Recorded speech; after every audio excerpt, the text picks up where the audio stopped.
Hello grade 10 students. I am here to teach you mathematics relevant to your textbook. So today we are talking about the second unit that's called square root.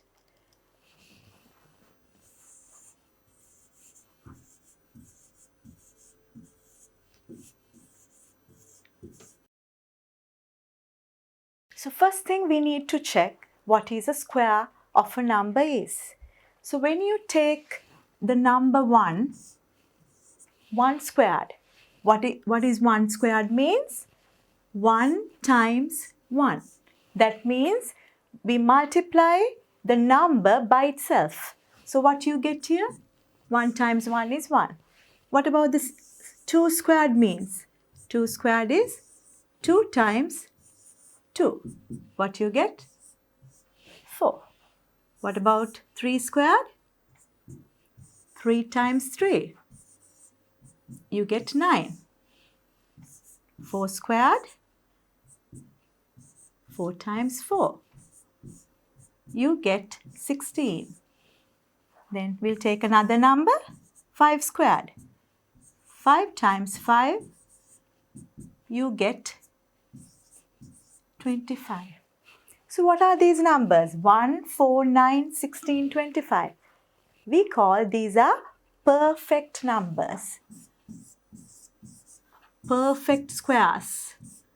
Perfect square numbers. So you can write square numbers.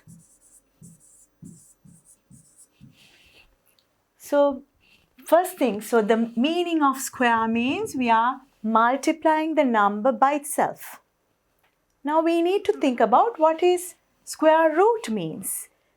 Square root means the inverse of squaring. So when you are doing square root of a squared number, what will happen? It get cancelled out. So we'll see the concept behind square roots. So now we'll take what is square root means. So earlier we explained square terms. So 1 into 1 is 1 squared. That means 1. Now when you want to take the reverse, so we take this symbol.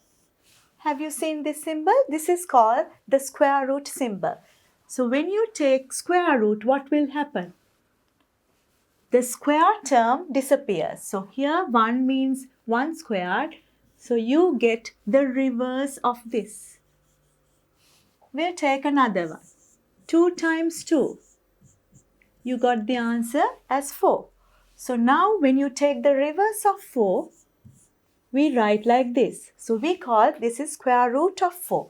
So what is square root of 4? Again we can write what is 4? 4 means 2 squared. 2 times 2. So what happens here? This power get cancelled with this square root symbol and we can write 2 there. What is we did before? 3 times 3 is 9. What is the reverse process? Square root of 9 is equal to square root of 3 squared. This power and this square root sign get cancelled out and you get 3. So similarly, when you take any number, any positive number as a times a, what you get? A squared. When you take the reverse of a squared, what will happen? This power get cancelled out with the square root sign and you get a. So you need to remember when you are taking the square root of a square number, it get cancelled out and you get the original number. We'll take some examples. So square root of 4. So first thing, if you want to find out a square root of a number, we'll see what are the prime factors. So we'll take factors of 4. So we can divide. You can divide by 2. 2 times 2, 4. Again, you can divide by 2. You get 1.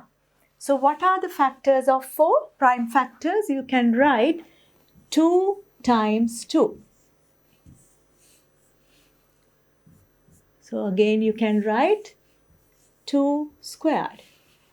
So you get pair of 2. What happens here? 2 and square root get cancelled out and you get 2 here. Now we'll consider square root of 9. So we'll take prime factors. So this is divisible by 3. 3 times 3, you get 1. So how can you write down? You can see pair of 3. 3 squared. So when you take the square root, I told you before, it get cancelled out. Square term get cancelled out with the square root. You can get 3. Now consider this one. What are the factors of 25? So you can divide. What's the prime factor? 5. 25 divided by 5, you get 5 again. So you can get 1. Again, you can write 5 squared. Take the square root. What will happen? You get 5 again. 36. Similarly, now you have to take the prime factors. You can divide by 2. 2 times 1, 16. You get 8. Divide by 2 again, 9. Divide by 3, 3, and then you get 1. Now can you see you get 2 pairs, number 2 and number 3. So you can write this one as 2 squared into 3 squared and take the square root. So what happens here? This get cancelled out, you get 2. 3 squared with the square root, you get 3. 2 times 3 becomes 6. Now we'll take 81. So what's 81? What are the factors of 81? It's divisible by 3. 3 times 2, 6. 2 remaining. 21 is 7. So divide by 3 again. 9. You can divide by 3. 3. And finally, you get 1. So how many pairs are there? We can see 2 pairs are there. So you can write 81 as 3 squared, another 3 squared. So when you take the square root, what happens here? This becomes 3, this becomes 3. You get 3 times 3, 9. Now we'll take 144. Divide by 2. Divide by 2 again. You get 36. Divide by 2 again. 18. 9. Now you can divide by 3. Again you can divide by 3. Now see how many pairs are there. So this is one pair. Another pair. You get 3 pairs here. So what can you write here? You can write 2 squared, another 2 squared, and 3 squared. So when you take the square root, what happens? All these square terms get cancelled out. You get 2 times 2 times 3. 2 times 2 is 4. 4 times 3, 12. So the square root of 144 here is 12. Now we'll take a big number like 441. Again, you try to find out the prime factors. This is divisible by 3. 3 times 1, 14. 3 times 4, 2, 7. Now, what's the prime factor here? We can see that 7 is a prime factor. So you can divide by 7, 21. Again, you can divide by 7, 3. Here, you can divide by 3 again. Now, can you see I get pair of 3 and pair of 7.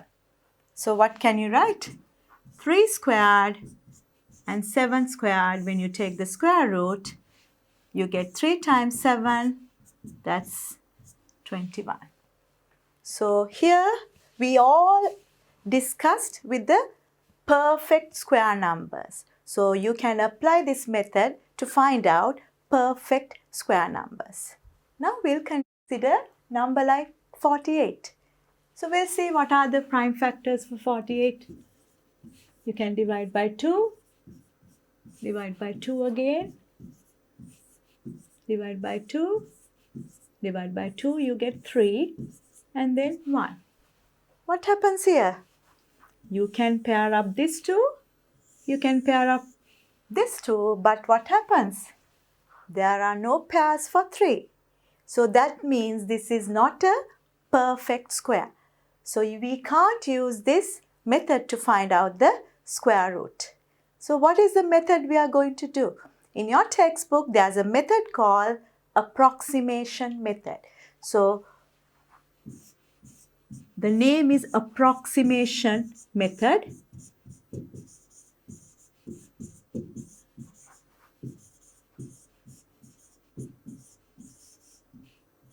So we can find out square root of any non-perfect squares.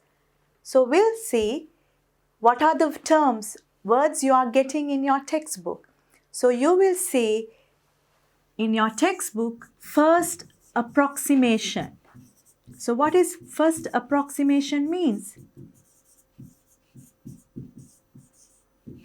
We are getting an estimated value correct to first decimal place. So first means we only consider one decimal place. So instead of, you can write 1 decimal place.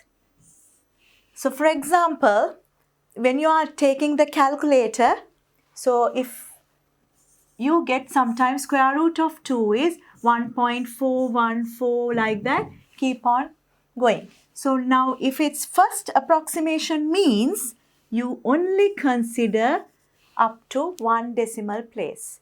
So then you have to think about your knowledge in rounding. If it's more than 5, you round up.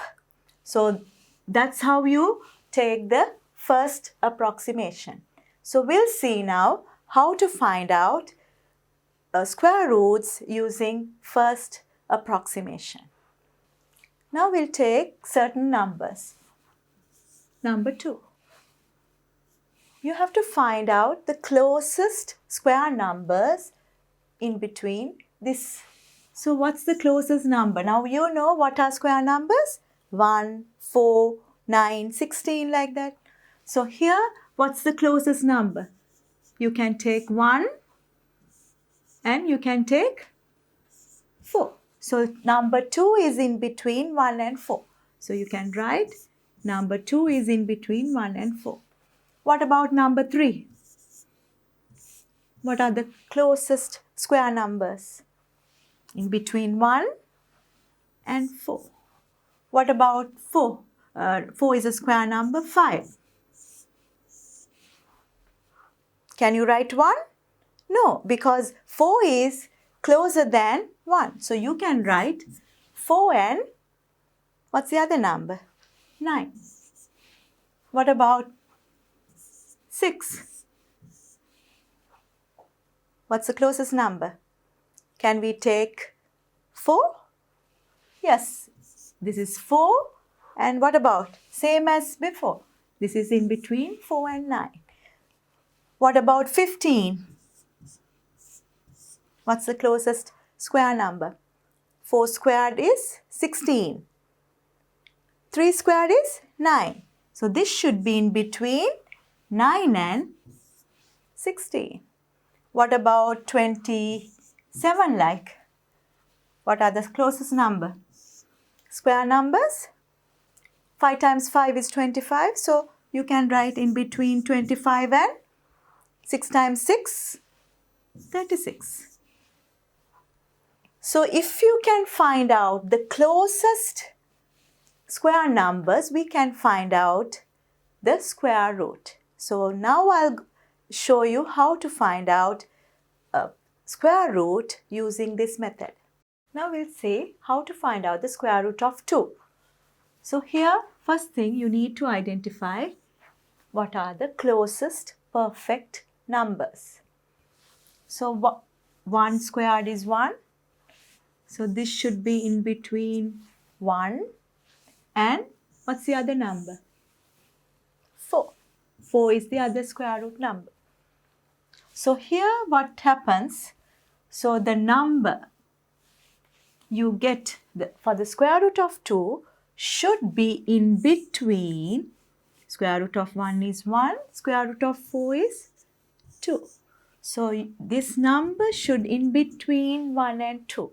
But how we know whether it's 1.1 or 1.2 or 1.8? This is what we can do. So you find out the difference between these two numbers, 2 and 1, the difference is 1. 4 and 2, what's the difference? You get 2.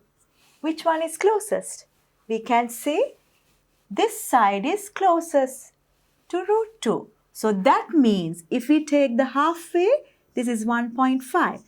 The number you are getting should be close to 1 to 1.5, not 1.5 to 2. So that's the main point you need to identify. Otherwise, you have to try out all the numbers. So we can try any number in between 1 and 1.5. So we'll take 1.3. So when you are multiplying itself, what you get? 1.3 times 1.3 means 13 times 13, 169. You have to put 2 decimal places. So 1.69. What about now? Is it close to this value? So we need to think about how to get the square root. Now we'll take 1.4. We need to see which one is closest. So when you take 1.4 times 1.4, what you get? 14 times 14, you get multiplied by 10, multiplied by 4.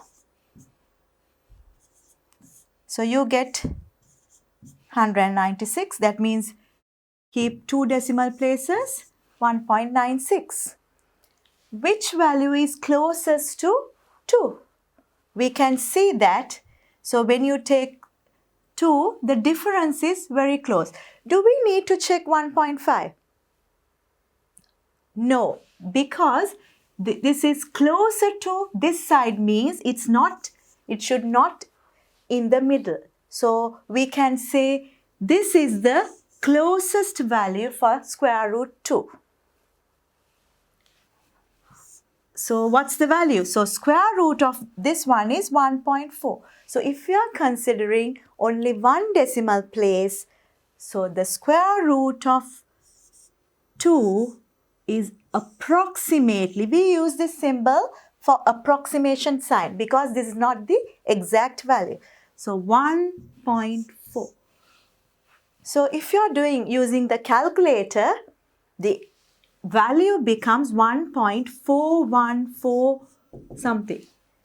So if you are rounding up to 1 decimal place, what happens? This is 1, that's less than 5, so it's 1.4. So our value is correct. Without using a calculator, we can find out square root of any number. Now we'll take square root of 3. First thing you have to identify what's the closest number. So 3 means in between 1 and 4, we are taking square root. So you have to take square root of 1 and square root of 4. What is square root of 1? You get 1. Square root of 4, you get 2. Now the value here also in between 1 and 2. How we check which one is closest? Now we can take the difference between these two. 3 and 1 difference is 2. 3 and 4 difference is 1. Now which side? We can see when you take the number in between 1 to 2, the number should close to this side. So then we have to take only that side number. So you can take, this is very close to 2 here. So what we can do, you can check 1.678. So we'll try once more. 1.6 times 1.6. What you get? 16 times 16. 0. 1 times 6, 6. 1 times 1, 1. 6 times 6, 36. 3. 6 times 6, 6, 9. So you get 256. So when there are 2 decimal places, you get 2.56. We'll see, we have to check another number. So 1.7. So what you get? 17 times 17. 7 times 7, 49. 4, 7 times 1, 7. 11. 289. So you get 2.89. Now can you see? This is getting closer and closer to root 3. What about, we have to check whether this is 1.8 is closer to this number. So again multiply by 1.8 times 1.8. What happens? So I'll write here.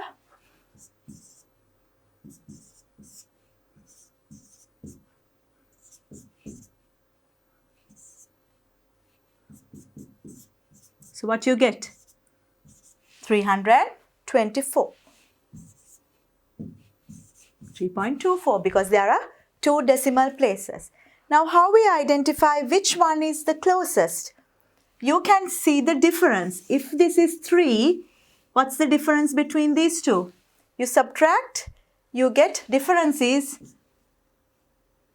0.1. So what's the difference here? So you get 3.24, so 0.24. Which one is closest? We can see this answer is the closest to 3. So what's the approximated square root value for 3?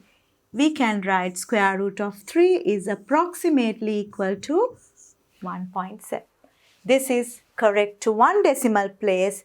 So that's why we call this is first approximation. Now we'll see another example. I want to teach you another easy method that you can find out the approximated value. So here, first thing, again, you have to find out what are the closest square numbers. So for 6, you can say this is close to 4 and what's the other closest number? 5 times 5 is 25. So here 3 times 3, 9. So here 4 and 9. That's the first step you have to do. Then what's the square root of 4? 2. Square root of 9 is 3. So that means square root of 6 should be in between 2 and 3. Now earlier we took the difference. Now what we can do, there's an easy way of finding the square root of 6 is, now this should be in between 2 and 3. So this should be 2 point something. So we find out the fraction between this distance and this distance. So if we take 9 and 4, that is 5. If you take 6 and 2, this is 2. So what's the fraction? For smaller to bigger one, you get 2 over 5. So when you take 2 over 5, what's the number? 2.2 divided by 5. So you get, for 20, this is 4. So you get 2.4. So now you can start with 2.4. So now we'll see whether 2.4 is okay for approximation of square root 6. So we'll see 2.4 times 2.4, multiply 24 times 24. You get 20 and 4, 8, 4, 4 times 4, 16, 1, 4 times 2, 8, 9, 6, 7, 5, 5, 7, 6. So the answer is 576, 2 decimal places, 5.76. Now we need to check another number to make sure that this is correct. We'll take 2.5. We know 25 times 25 is 625. So when you take 2 decimal places, 6.25. So which one is closest with 6? This is difference is 0.25. What is this difference? So you get 4.24. So this is slightly closer to the compared to this one. So what is the answer for approximation? You can write square root of 6 is approximately equal to 2.4, correct to one decimal place. That's called first approximation. Now we'll take this as well. Square root of 8. What are the two square numbers? 4 times 4, 16. That's too big. 3 times 3, 9. 9 should be there. And what's the other number? 2 times 2, 4. That's the closest square number. So when you take square root, so what's the square root of 4? You get 2. What's the square root of 9? You get 3. So the number should in between 2 and 3. How we find out the decimal part? We can do the difference. Difference here to here, 9 and 5 difference is 5. This difference is 4. So what's the fraction you are getting? 2 and 4 over 5. 4 divided by 5. What you get? For 40.8. So this is close to 0.8. Now we'll see whether it works. 2.8 times 2.8. 28 times 28. Multiplied by 20 and 8. 2 times 2, 16. 1, 2 times 2, 1. 5, 8 times 8, 4. 2, 6, 22. You get 4, 8, 7. So what's the answer? You get 7.84. We can check with another number and see. 2.9. 2.9 times 2.9. 29 times 29. 20 times 9. 81. 8 is remaining. 9 times 2, 18. 26. 841. So what's the answer? 8.41. Which one is closest to 8? This difference is 0.41. This difference is less than 0.41. So which one we can take? We can take as 2.8. So we can write finally what's the approximated value for square root 8 is. Here we use specially the approximated sign because this is not the exact solution. So what's the answer? 2.8. We'll take two more examples. So square root of 19. What are the square numbers? 4 times 4, 16. Square root of 16. 5 times 5, 25. So this should be in between. Square root of 16 is 4. Square root of 25 is 5. So the value should in between 4 and 5. How we find out which one is closest? So we take this distance difference and this difference. 19 and 16 difference is 3. 25 and 16 difference is 9. So what's the fraction? So you get 4 point something. So you can write 3 out of 9. You can simplify 3 times 1, 3 times 3, 1 over 3. So what is 1 over 3? 1 divided by 3. You get the 10, 3, 9, 10, 3. So we need only one decimal place. So that means you can take 0.3. So the answer is 4.3. So we need to check. Even though we get this answer here, closest value, we need to check whether your answer is the closest. So what we can do, again, multiply and see. 4 times 3 into 4 times 3. That means 43 times 43. 4 times 2, 12, 1, 4 times 4, 16, 17, 3 times 3, 9, 3 times 4, 12. So what's the answer? 2 decimal places, 18.49. Now we need to check whether this is the closest. We'll take the next number, 4.4. 44 times 44. Do that.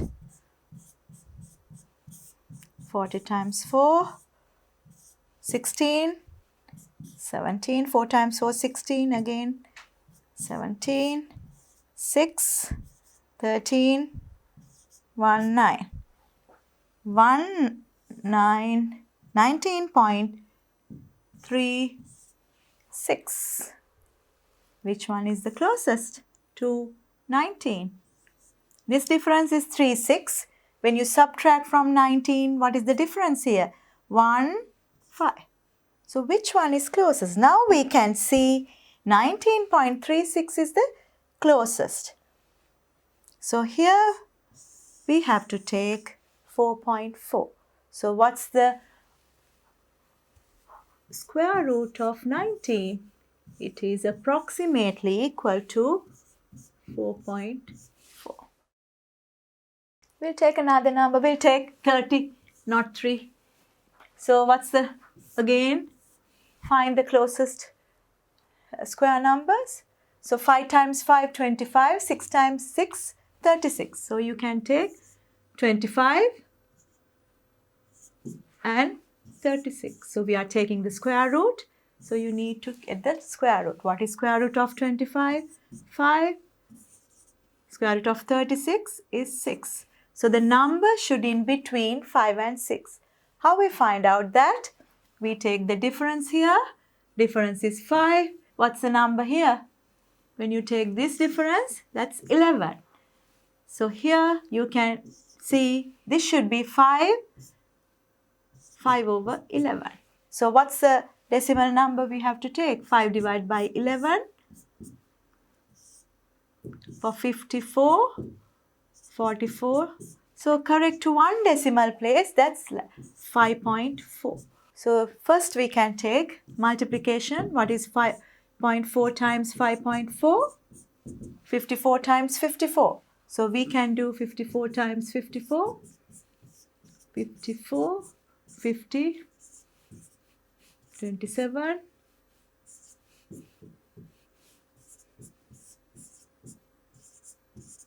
29.16. We'll take another number, next number as well, to make sure that our value is the closest. So 55 times 55.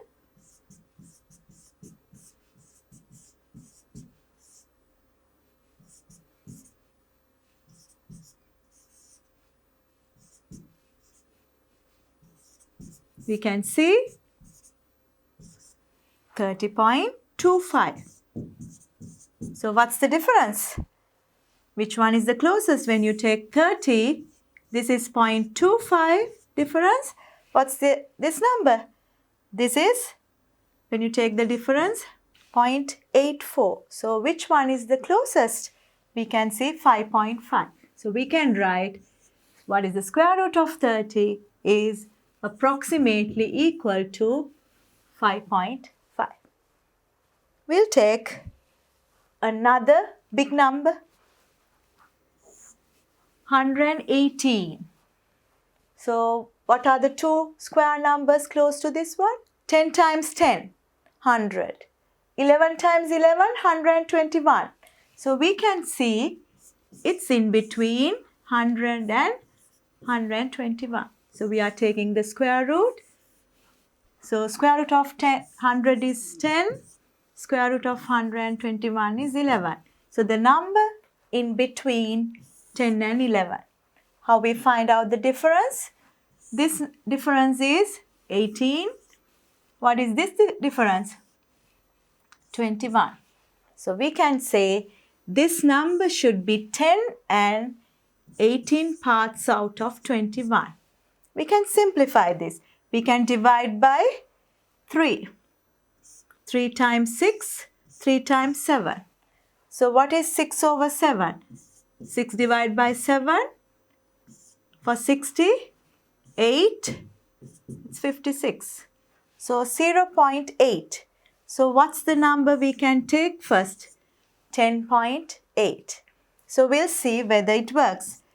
We'll check 10.8 times 10.8 and see whether it's close to 118.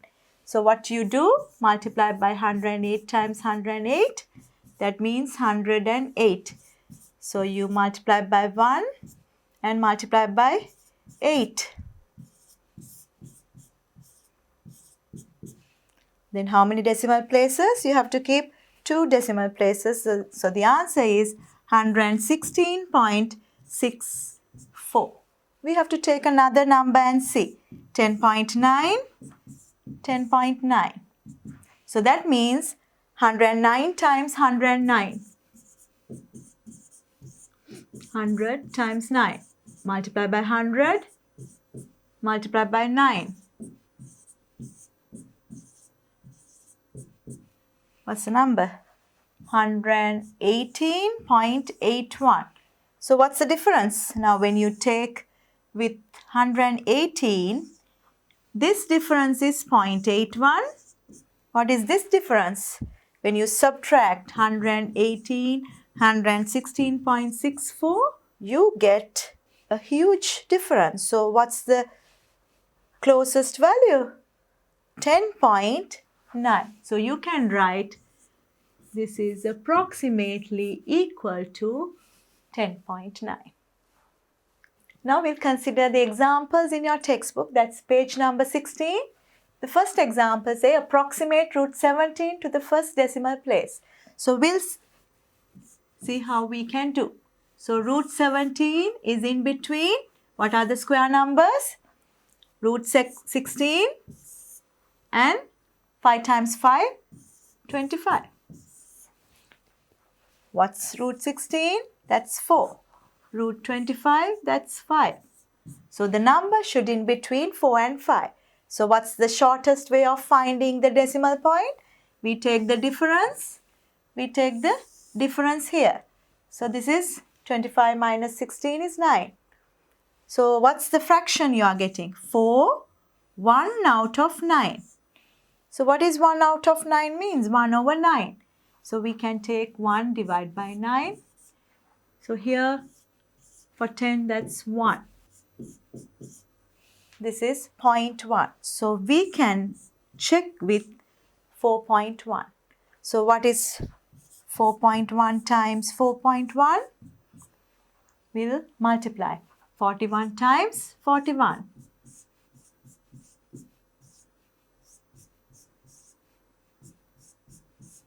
So what's the answer? 1681. So there are 2 decimal places, 16.81. Now we'll see with 4.2 as well. 4.2 times 4.2, 42 times 42.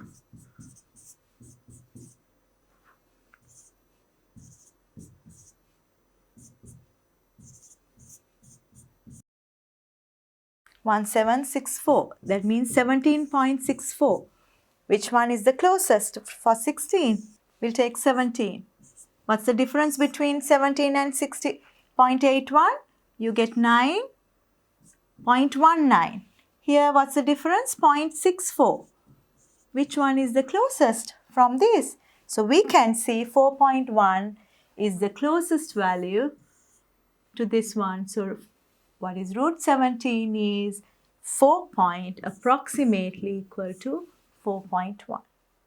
This is example 2 in the 17th page. So there we want to find out square root of 245. So here there's a hint given in the example. So the closest square numbers are given there.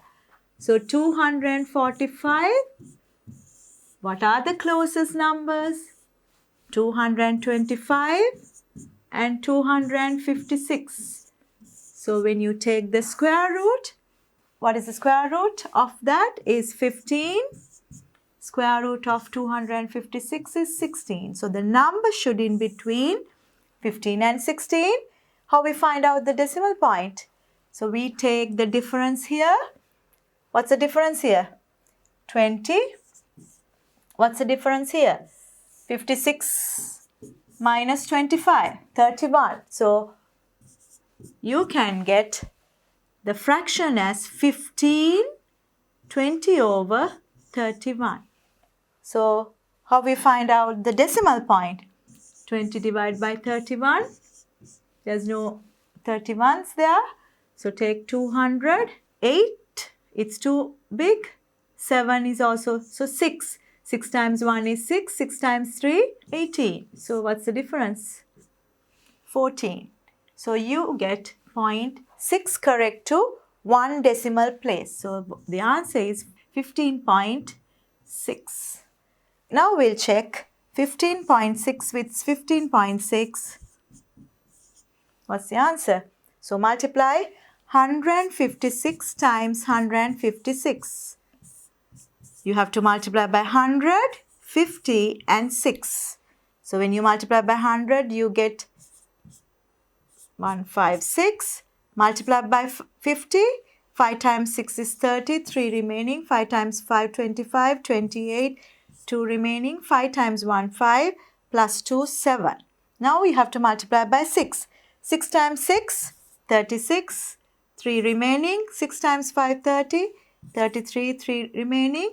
6 times 1, 6. 6 plus 3, 9. When you add it, you get 9 plus 8, 17. 17 plus 6, 23. 2 remaining, 14 and 2. So what's the answer? You get 24336. You have to keep 2 decimal places. 243.36. Now we have to check with another number, 15.7. So we'll see. 157 times 157. Multiply by 100, 57. So multiply by 100, you get 751. Multiply by 50, 3. 5 times 5, 25, 28. 2 remaining. 5 times 1, 5. 5 plus 2, 7. 7 times 7, 49. 4 remaining. 7 times 5, 35 plus 4, 39. 3 remaining. 7 times 1, 7. 7 plus 3, 10. So what's the answer? 24649. 24649. So you have to keep 2 decimal places. So you get this answer. Now we have to check which one is the closest for 245. So we can see here there's a huge difference here. But when you take this one, this is 1 point something. So this is the closest value. So what's the approximation of square root of 247 is equal to 15.7. This is first approximation.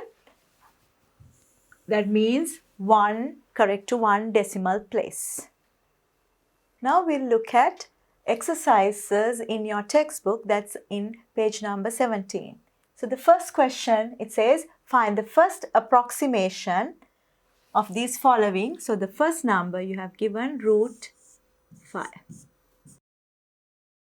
Again, we'll see what are the closest numbers for root 5. What are the square numbers? So you get 4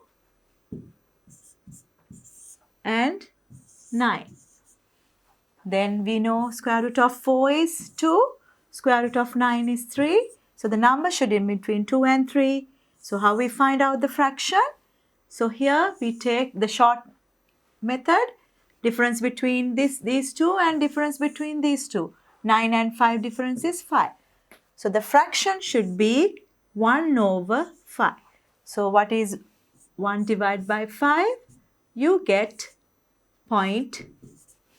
So we can check with 2.2 first. So we'll see 2.2 times 2.2. So 22 times 22.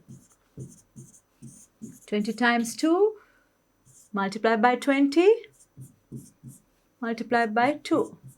So you get 484. There are 2 decimal places, so the answer is 4.84. Now we need to check whether it's the closest. So we'll take another number, 2.3. So 23 times 23, 20 times 3. So you get 529, that means 5.29. So which one is the closest for 5? So this difference is 0.29. This difference is 0.16. Which one is the closest? You can see that 2.2 is the closest. So the first answer is 2.2. Now we'll take the second example. Square root of 20. Again, what are the square numbers close to 20? 5 times 5 is 25. 4 times 4 is 16. So you can see it's in between 16 and 25. So we are taking square root. What's the square root of 16? You get 4. What's the square root of 25? You get 5. The number in between 4 and 5. Use the short method. Difference of these two numbers 4. Difference of these two numbers 9. So what's the fraction you are getting? 4 out of 9. So that means you divide 4 by 9. What's the number? 9 times 3, 27. 9 times 4, 36. So you get 36. So 0.4. So what's the answer? We need to check 4.4. So we'll see 4.4 times 4.4 is 44 times 44. You can multiply 40 times 4.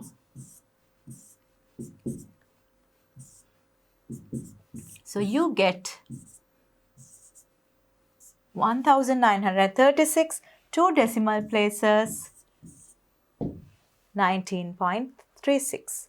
Now we need to check another example. 4.5. 45 times 45.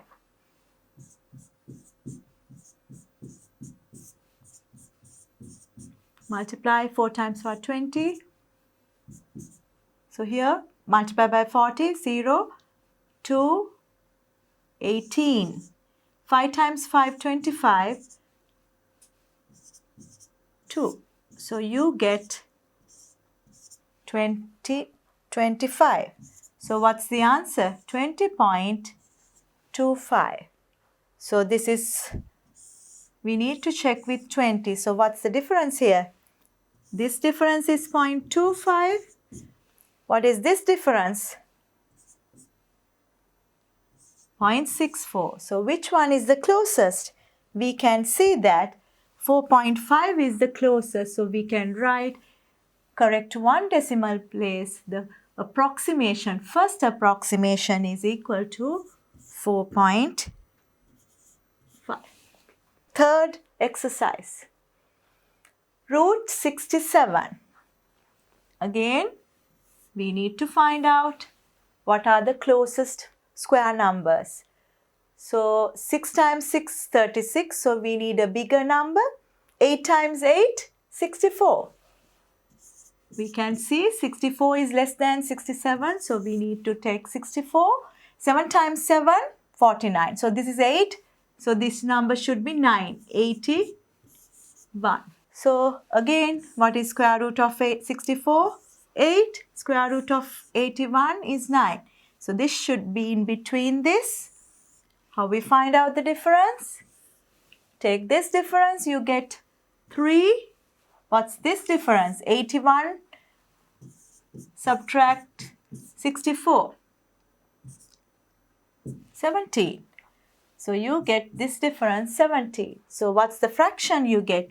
8 and 3/17. So you can divide 3 by 17 and see what's the first decimal place.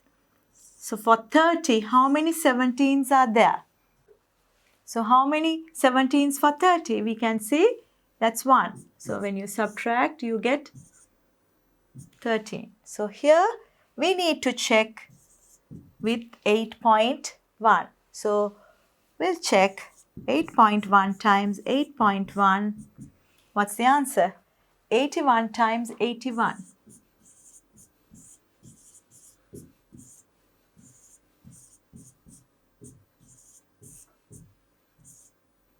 You get 6561. So 2 decimal places, 65.61. When you take 8.2, what you get? 8.2 times 8.2, 82 times 82, 80 and 2.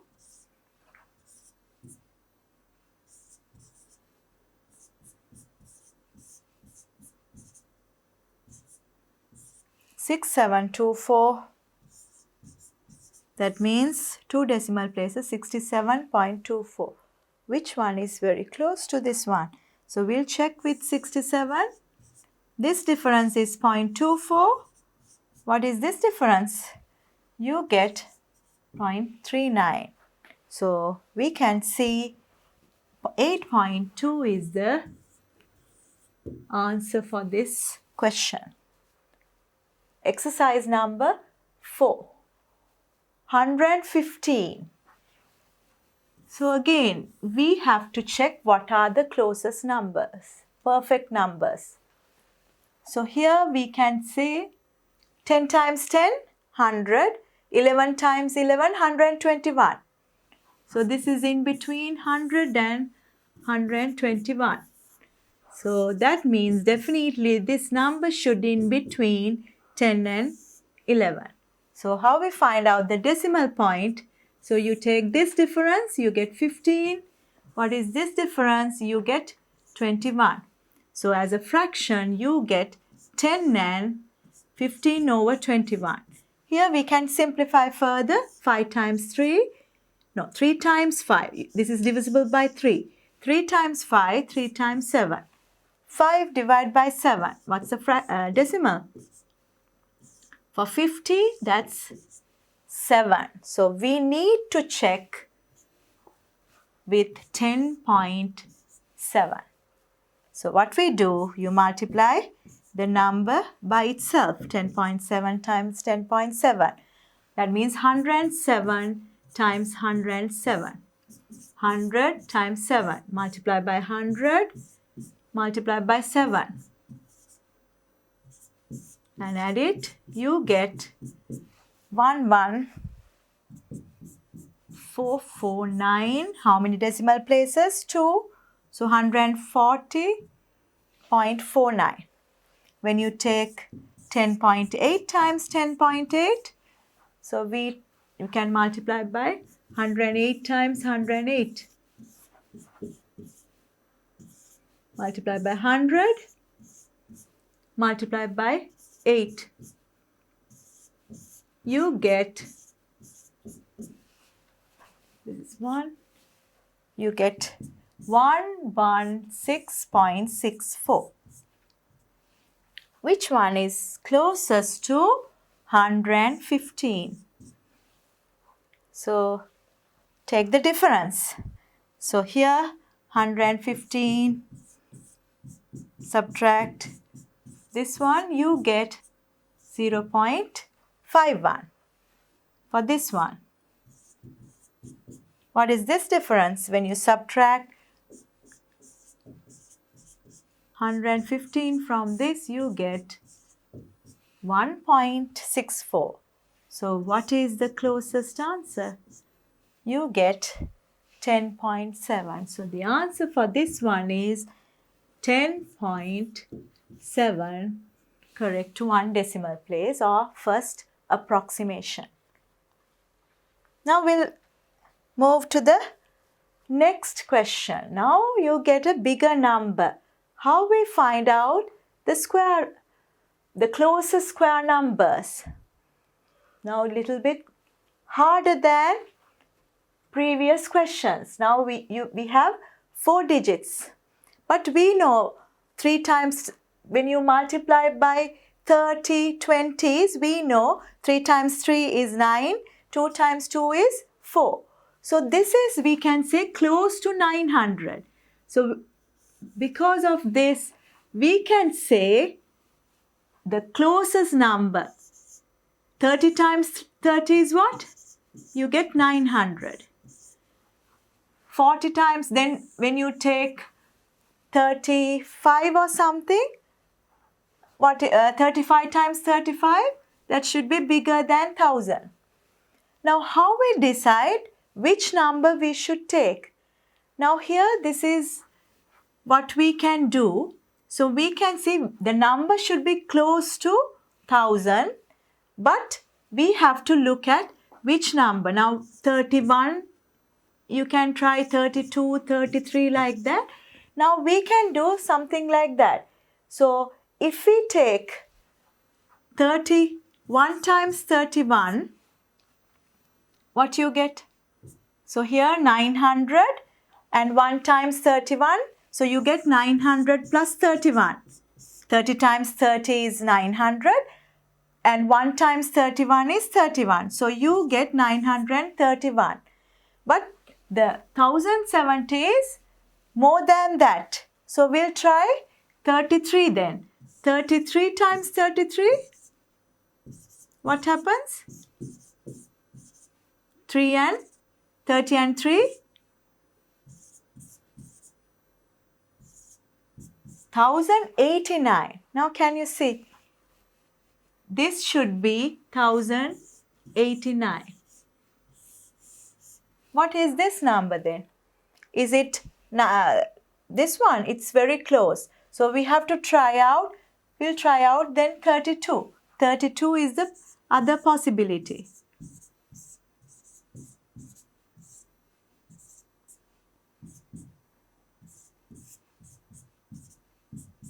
$1,024. So that's more than that. So we can take the next number is 1024. So when you are getting big numbers, you have to use trial and error method and just find out which square numbers are very close to this number, given number. There's no space, so we'll erase this part. Now we found out what's the closest square number. So we'll take with these two numbers. When you take these two numbers, okay, so we know, we found before, what's the square root of this? 32. What's the square root of this? 33. So the number should in between 32 and 33. How we find out which one we should take? Take the difference. 1070 minus 1024. What's the difference? 46. What's the difference between these two? 1089 and 1024. Subtract 65. So what's the fraction you are getting? You get 32, 46 out of 65. Can we divide? No, we can't divide by 2 because 65. So we have to use long division for that. So 46 divided by 65. So what's the answer? So nothing there. So 460. How many 65s are there? So we'll check with 5. 5 times 6, 30. More than that. 6. 6 times 6, 36. 7, 42. 8, 48. Now we can see this is, we can try with 7 and see. 7 times 5, 35. 3 remaining. 7 times 6, 42. 42 plus 3, 45. So you get 0.7. So what's the number we can try out? We can try out with 32.7. So what is the next step? We check whether our number is close to the given answer. So 30.7. So you have to multiply 327 into 327.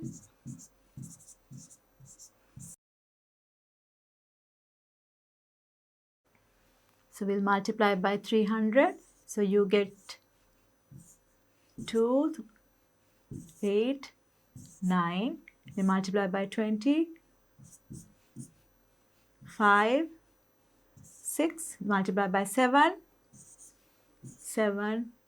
4 is remaining. 7 times 2, 14. 18. 1 remaining. 7 times 3, 21. 22. So what's the answer? 9. So you get 106929. So 2 decimal places, so you get 1069.29. But we need to check one more. 32.8 into 32.8 as well. So that means 32 times 30, 32.8 times. So 328, 328. That means you have to multiply by 300, 20 and 8. So multiply by 100, 984. So multiply by 20, 6. Multiply by 8,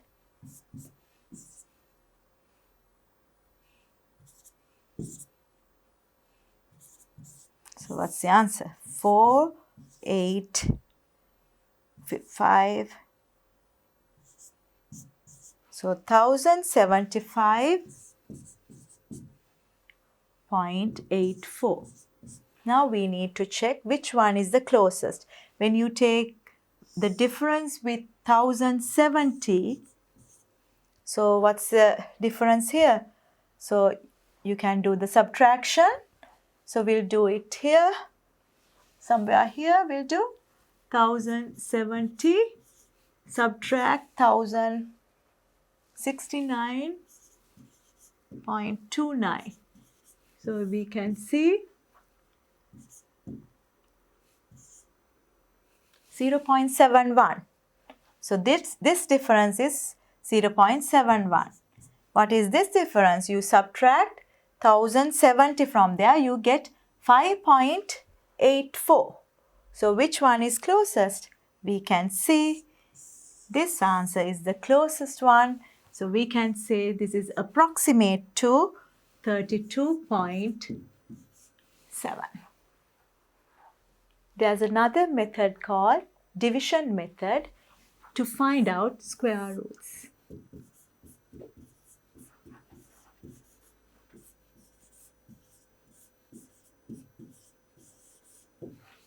Before we find out how we are going to use this division method, you need to find out a pattern. So let's take how we get 1 as the last digit. So you get 1 times 1 is 1. What is the other square number that you get last number 1? 9 times 9? 81. So can you see? If you want the last digit 1, either it can be 1 or 9. What about 4? 2 times 2, you get the digit 4. What's the other possibility that you can get 4? 8 times 8, 64. So can you see? If you want the last digit 4, you have to either take 2 or 8. Now we'll take another one. How you get 9? 3 times 3, you get 9. What's the other possibility? 7. 7 times 7, 49. So we did 1, 2, 3, 4. 4 times 4, 16. So the last digit 6. 4 times 4, 16. So the last digit is 6. What's the other possibility? 7, 8, So you multiply and see. What's the number? 6. 6 times 6, 36. And if you want, now we have 1, 9, 4, 6. 5, you get only 5 times 5. When we are using this division method, you need to have some kind of idea how to get these last digits. If you want 1, you have to take either 1 or 9. If you want 9, either 3 or 7. If you want 4 as the last digit, you have to take either 2 or 8. If you want 6, you have to take 4 and 6. If you want 5 as the last digit, you have to definitely take 5. So we'll see how we can use division method to find out the square root. So we'll take an example. Square root 25. So the first thing we have to do, when we take the digit, we have to pair up the numbers starting from the units place. So now when you take 25, what's the unit place there? 5. So starting from there towards the left side, we have to pair up. So starting from here, we can pair up like this. If you take 225, how we pair up this one? So starting from the units place, we have to pair up like this. So towards the left side. If it's 1024, starting from here, pair the digits. So that's the first thing you have to do. Then what we do, we have to use long division. Not exactly that long division method, but there's a special method for that. So here, after you pair up the numbers, you have to see how we can get 5. We did previously how we get 5. 5 times 5. So here when we are dividing, this number and this number should be the same. Now how we get 25? 5 and 5. So 5 times 5, 25. So the remainder is 0. So that means what's the square root of 25? We can write that's equal to 5. So here this answer is the answer for the square root value. So we'll try this one. So here 3 digits are there. When you pair up, you get 25 first and 2 second. So here 225, we can pair up like this and we have to check. So we'll take, when we are dividing, we have to take this first digit. So 2, how you get 2? What's the closest? You are not getting 2, but you can find out the closest value. So 1 times 1, 1. So definitely you have to take 1 and 1. So what you do, 1 times 1 is 1. Then subtract and keep the answer. Then the second step, what you have to do, you multiply this number by 2. So when you are multiplying by 2, 2 times 1, you get 2. So that means the second number should be something related to 2. So you get 2-digit numbers, but the first number is the number you are multiplying by 2. So how we can find out the last digit? Now here, when you are doing long division, you take only number 2. But this is not long division. This is another special method to find out the square root. So we take both the two numbers together. So there you get 125. Now how we find out 125? The last digit is 5. So definitely this should be 5 and 5. So what we do, we put 5 here. So you have to get the same answer here, 5 and 5. So what is, now you multiply 5 with 25. What you get? 5 times 5 is 25 and then 125. The remainder is 0. Till you get the remainder 0, you have to do the same procedure. So what is the answer now? this answer is the answer for the square root 224. That is 15. Now we'll take this one. So starting from this, we can pair up the numbers. So here we take 1024 and then we have to divide by a number. But the 10 is the first digit you are getting. So what's the closest number? You can't get 0 by multiplying by any number. No point 0 times 0. So what we can do, what's the closest value? 3 and 3. So what we do, 3 times 3, 9. We subtract. Then what's the second step? You take this number multiplied by 2. 3 times 2, 6. So the next number is something related to 6. 6 and another digit should be there. So now what's the next step? You have to take the whole thing together. So 24. So what's the number here? 124. So then you have to find out how you get 4. So can you remember previously how we did that? How we can get 4? 2 times 2 or 8 times 8. Now we have to just see if you put 8, it's like the first number 8 times 1 is a big number. 8 times 6, it's a big number. So here we have to, that's like you have to first select either 2 or 8. So we'll see with 2 first and see 2 times 6 is 12. But when you put 8, 8 times 6 is 48. So that's bigger than this. So you need to understand which one is suitable there. So 2 is suitable in this case. So what we do, if you put 2 here, you have to put the same number here. 2 times 62. 2 times 2 is 4. 2 times 6 is 12.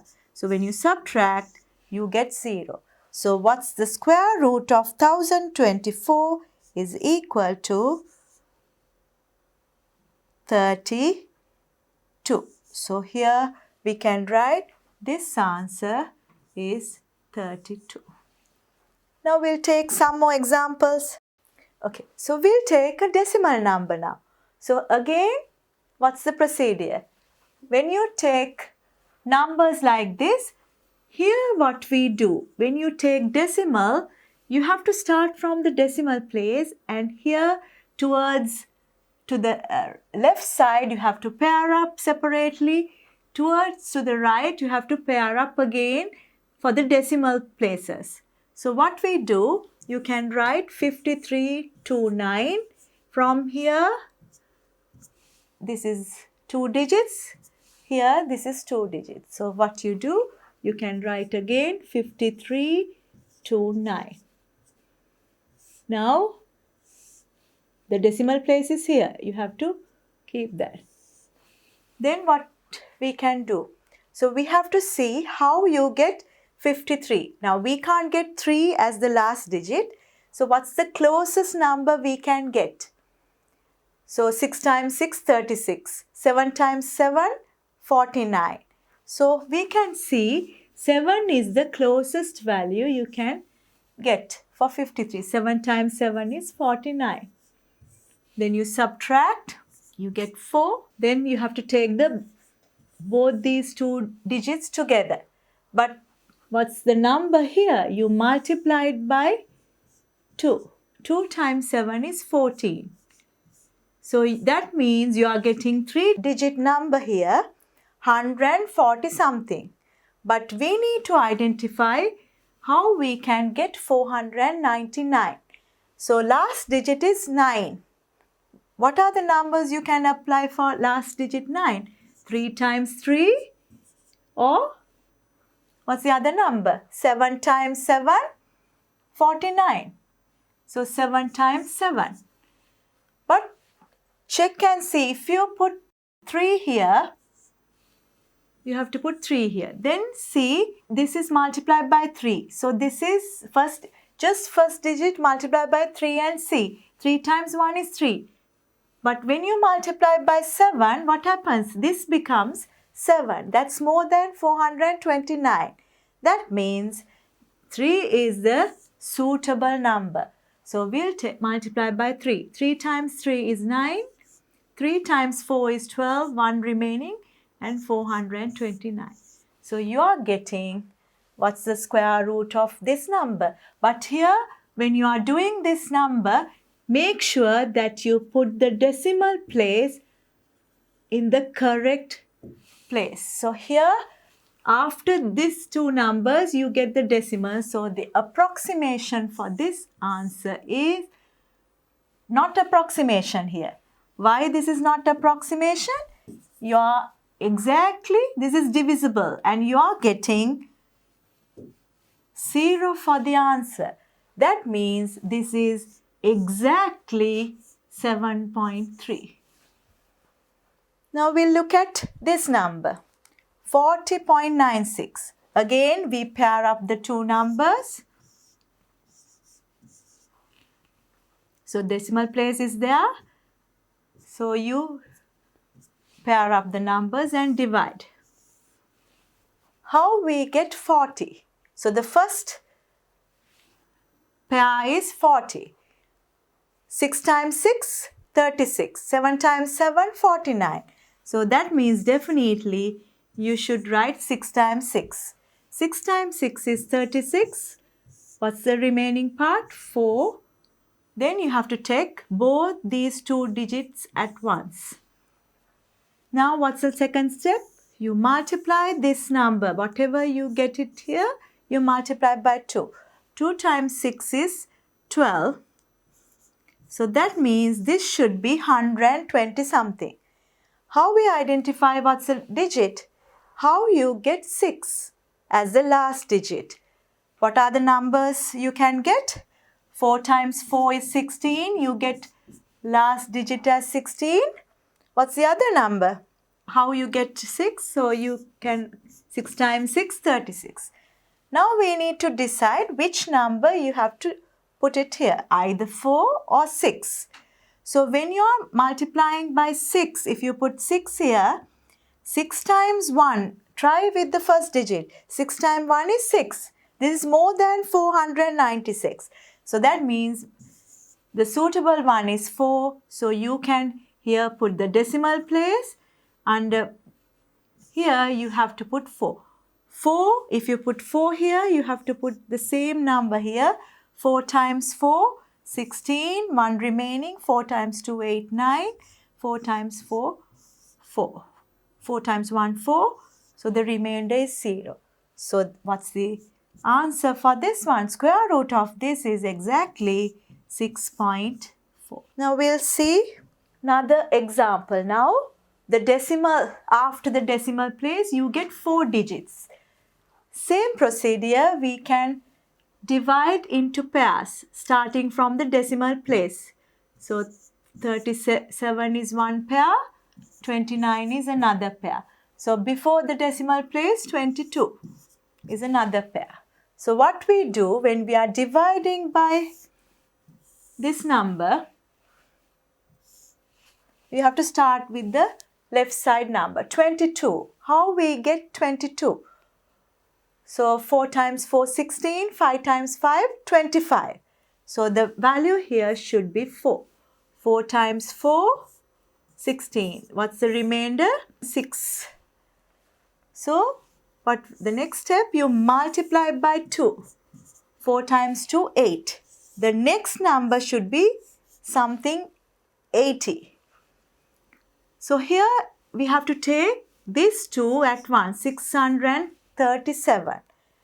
Now we need to see, now we have to put a decimal point because this is along with this decimal and 637. So how we get 7 as the last digit? What are the possibilities? 4 times 4, no. We are not getting 7 as the last digit. Now we need to find out the closest value here. How we can get 637? So if we put 2 here, it's too small. 2 times 8 is 16. So this should be bigger than like 5, because 5 times 8 is 40. That's 400 something. So if we put 7 times, and there, if we put 7 here, what's the answer? 7 times 7 is 49. 4 remaining. 7 times 56, 60. So here that's less than 637. So what's the remainder? 28. Now for this one we have to take the next 2 digits. 2829. Now how we find out this number? We take this whole number 47 and multiply it by 2. When you are doing that, 47 multiplied by 2, 2 times 7, 14, 94 comes. So this becomes something 940 something. So what's the digit we have to take here? How you get 9? 3. Or what's the other number you can get? 7. 7 times 7, 49. 9 times 3, 27. But when you take 7 times 9, 56. That's more than this 28. So what we can do, we can see that 3 is suitable for this number. So here 3 times this. So here you can put 3 here. So 3 times 3, 9. 3 times 4, 12. 1 remaining. 3 times 9, 27 and 28. So we can see this is the answer for this. So here this number correct to now. What's the decimal? So the answer for square root 22.3729, here you get 2 decimal places. That's equal to 4.73. Now we'll take another example. So here also, starting from decimal, you can pair up the numbers. So when you are writing, you can start from here. So pairing, there's no number, no need to put 0 here. So you can start 42, 49. And then first digit is 9. How you get 9? So that means definitely this should be 3 and 3. 3 times 3 is 9. So the remainder is 0. You can take the next pair, 42. And when you are taking the next number, you have to put a dot there along with this decimal place. Now what is the next step? You multiply this by 2. 3 times 2, 6. And you have to figure out what's the number here and here. So here, if you put 60 something, 62, multiplied by 2, you get more than 42. So think about if the number is 61 or something, multiplied by 1, also that's more than 42. So that means there are no 60 somethings for 42. So there you put 0. You can't divide that number. So the next one we are taking, we take the next 2 digits straight away. So what happens now? 30 multiplied by 2. 30 multiplied by 2, 60. And you need another digit. How can we find out that digit? So here the last one is 9. What are the possibilities you can get 9? 3 and 3. Or 7 and 7. Now I told you every time you have to check with these 2 and see whether it's possible. When you put 3, 3 times 6, 18. Multiply with the first digit. 7 times 6 is 42. So which one is the closest? We can see 7 is the closest. So we can try with 7. 7 and 7. So what you do? 7 times 607. 7 times 7, 49. 7 times 6, 42. We can see this is divisible. So what's the final answer? So you get 3.6. 0.07. We did several questions with several decimal places. So here again I want to clarify this, how we can pair up these pairs. Always you have to start from the decimal place and pair up with, after the decimal place, the digits to the right. If there are no digits like this, what you do, you can put zeros. So for this 3 digit, you can put a 0. What about this way? Here 45, one pair, but you don't need to write down 0 in the first as the first number. But after the decimal place, you can put as many as you want. Now here for this example, you can see 43, 29, but 6 is there, so you have to come up with another pair. So 60. What about this way? This way 40, 27 and 4 you can keep as one digit. What about this one? Starting from here, 74 one pair, 35 one pair, 2 is not a pair, so you have to put a 0. What about this side? 38 one pair, 54 one pair. So please follow this rule, because otherwise it's difficult to use this divisional method. Now we'll take another example. Now we can see 3 places after the decimal point. So you can't pair up. So what is the first step you can do? You can put zeros for that. So you can start from here, pair up these two, and you can put a 0 there. Now we can start dividing. So the first digit is 1. How you get 1? 1 and 1. Remainder 0. Now we can subtract. You can write 43, but we need to multiply this by 2. So multiply this by 2, you get 2 something. Now we need to identify how you get 43 with 20 something. So here you can't get final digit as 3. So either you can check with 1, 2, 22 times 2, 44. It's bigger than that. So definitely this number should be 1. So 1 times 21, this is 21. What's the remaining part? 2, 22 remaining. Then you have to take the next pair, 45. And here, don't forget to multiply. So you multiply by 2 again. 11 multiplied by 2 is 22. Now we have to see what's the next digit for this. And then, don't forget this decimal place. 2245, and this number you need to find. Now, this is 5. So definitely this should be, how you get 5 as the last digit. This should be 5. So we'll try and see whether it's 5. 5 times 2, 10. But it's smaller than that. So that means you have to find out the closest value. So we'll take 8, 16. 8 times 2, 16. 9, 18. Then 10, 2200. So that means definitely this should be 9. Closest value should be 9. Now we'll multiply and see.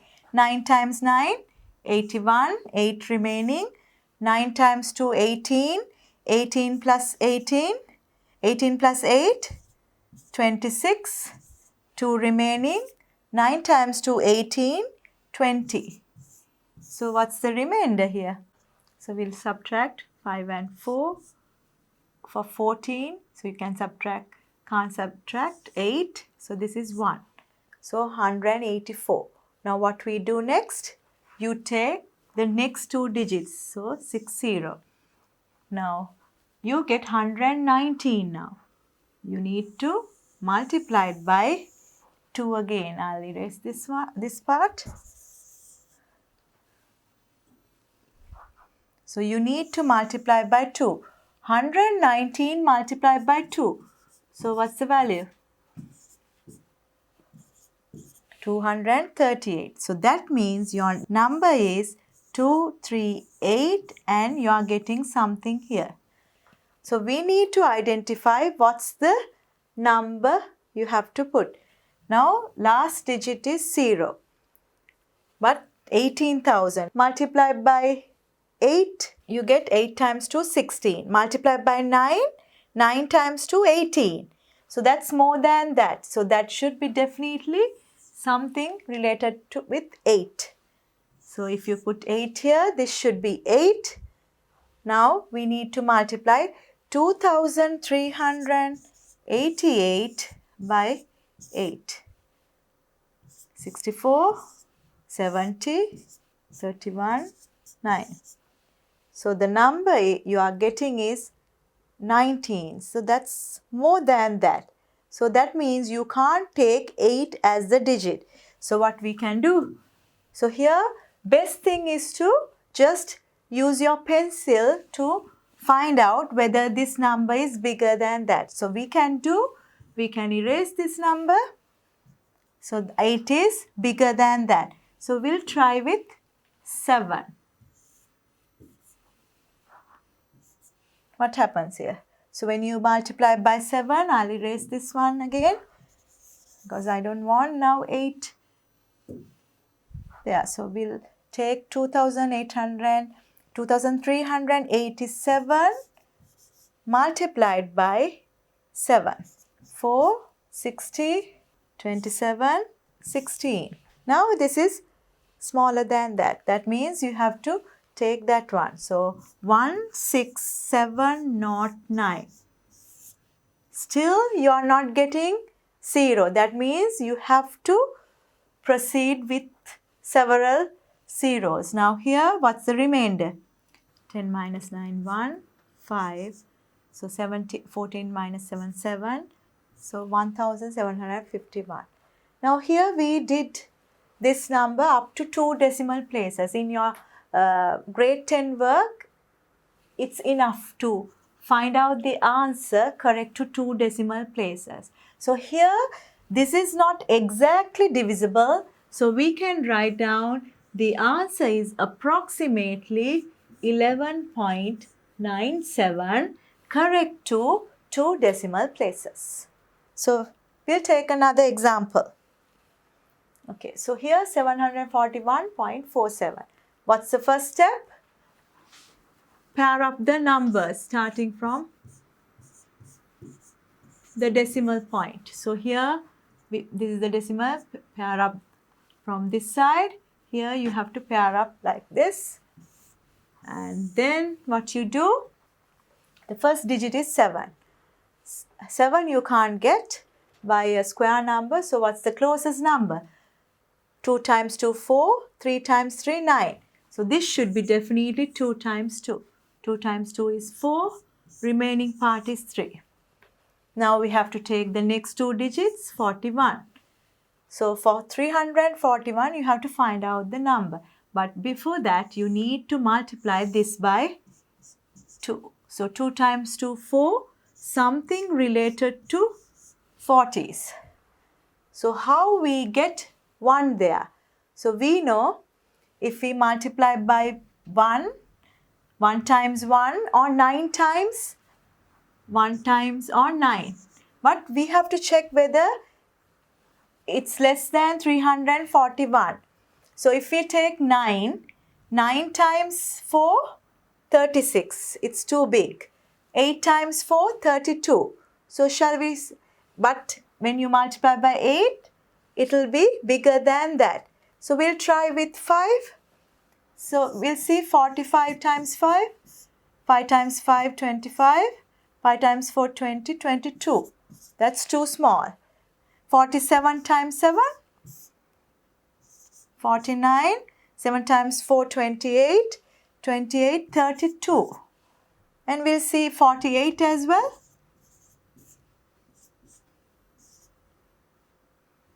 38. This is too big. So what's the number we can take? Closest value is this one. So here we can take 47 times 7 as the number. So here, if this is 7, this should be 7. 7 times 47 is 329. You subtract 2, 1 remaining. So 12 is there. Then make sure that you put the decimal place here. You have to take the next two numbers, the next pair, 1247. Now, what's the next step? You have 27 now. 27 multiplied by 2. What is 27 multiplied by 2? 2 times 7, 14, 54. So the next number should be 54 with another digit. So we'll see how we can find out the number. Now if we take like 2 times 5, 10. So that's okay, less than that. But if we take 3 times 5, 15. That's bigger. So definitely this should be 2. If this is 2, this is 2 again. So what's the number? 2 times 2, 4. 2 times 4, 8. 2 times 5, 10. Then subtract. 7 minus 3, 6. And this is 1. 163. So what's the next two digits we have to take? We have to take 29. Then what's the next step? We have to take 272 multiplied by 2. So we can multiply 272. We'll do the calculation here. I'll erase these values. 272 multiplied by 2. 544. So here you are getting 544 something there. So what's the number we have to fill? Now here 9 is there, but we have to check how you get 9. 3 times 3 or 7 times 7. If you put 3, that's 15. So that's close to 16. But if you put 7, what happens? 7 times 5, 35. So that's too big. So what's the number you need to plug? That's 3. If this is 3, this should be 3 as well. So 3 times this. 3 times 3 is 9. 3 times 4, 12. 1 is remaining. 3 times 4, 12. 1 is there. And 3 times 12, 1 remaining. 3. So you get 0 here. That means this is exactly divisible. And the square root exactly equal to 27.23. Now we'll look at some more examples in your textbook. First example in page number 18. Find the square root of 1764. So how we can do this? Using division method. So what's the first step? Starting from the unit, you divide into pairs and then you divide. So the first number is 17. How you get 17? What's the closest number? If you take 4, 4 times 4 is 16. 5 times 5 is 25. So the closest value is 4 and 4. That's 16, remainder is 1. Then you have to take both the numbers together. 164. But before that now, to get the next number, you need to multiply by 2. 4 times 2 is 8. 8 something, you are getting 80 something. How you get 4? What are the possibilities to get 4? 2 or 8. So 2 or 8. If you take 8, 8 times 8, 64. That's more than 164. So the suitable number is 2. So here 2 is the number. 2 times 82. What is 2 times 82? 2 times 2 is 4. 2 times 8 is 16. So remainder is 0. So what's the square root of 1764 is equal to 42. let's take example number 2. Find the value of square root of 3.61. So this is a decimal number. So what is the first step? Pair up the numbers starting from the decimal place. So 2 digits here, you don't need to put 0 in front. And now we'll divide. First digit is 3. How you get 3? 2 times 2 is 4. That's bigger than 3. So definitely you need to take 1 and 1. 1 times 1 is 1. Remainder is 2. Then we have to, here decimal place. Along with that you have to put the decimal place. Then you have to take 61 together. So 261. So what's the next step? You multiply this number by 2. 1 times 2. 2. You need to find out what's this number is. So here, if you take 61, now here the last digit is 1. What are the possibilities to get 1? Either 9 times 9, 81 or 1 times 1, 1. So here if you multiply by 1, it's too small. If you take 9, you might get, we'll see whether this is correct. When you take 9, 9 times 29. 9 times 9, 81. 8 is remaining. 9 times 2, 18. 18 and 8.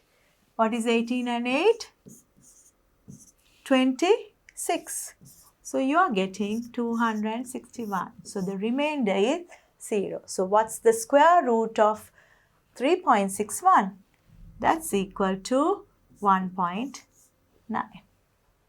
We'll take the third example. Okay, so find the value of square root of 2737 accurate to 2 decimal places. That means you have to find out the value correct to 3 decimal places and then round it. So how we going to start? You write down the number, then pair up the numbers starting with the unit digit. So here 2 and 2. Then you can start to divide. So here, what's the lowest number to get the 27? 5 times 5. So 5 times 5, 25. What's remaining? 2. Then you have to take the whole pair, 37. Then what's the next step? You need to multiply this by 2. So when you are multiplying this by 2, you are getting 10. So that means you have to find out the next digit related to that. That's 100 something. So how you find out this number? So here for 237, if you take 2, that's okay. But if you take 3, it's bigger than 237. So let's take 2. So if this is 2, this number is also 2. Now we'll multiply. 2 times 2, 4. 2 times 0, 0. 2 times 1, 2. So what's the remainder? 7 minus 4 is 3. Then you get 3 here. Then what we do? Now we need more decimal places. So here we don't have anything. So you have to take a pair of zeros. Then what happens here? You have to put a decimal point because you put extra zeros. Then what's the number here? 52. So you multiply 52 by 2. What you get? 52 times 2. You multiply here. 2 times 2, 4. 2 times 5, 10. 104. So here you are getting 104 and another digit. So we need to look at this number and this. When you multiply by 3, you get 3000 something. So it's less than 3300. So you can take 3 here. So what's the number? If this is 3, this should be 3 as well. Now multiply. 3 times 3, 9. 3 times 4, 12. 3 times 1, 3. Now subtract. 10 minus 9 is 1. This is 9. 9 minus 2 is 7. This is 2. 2 minus 1 is 1. Now what's the next thing? You need more decimal places because the answer we need accurate to 2 decimal places. So what we do, you take another pair of zeros. So after you take that, what's the next step? You are getting 500 something. 523 multiplied by 2. So what's the number?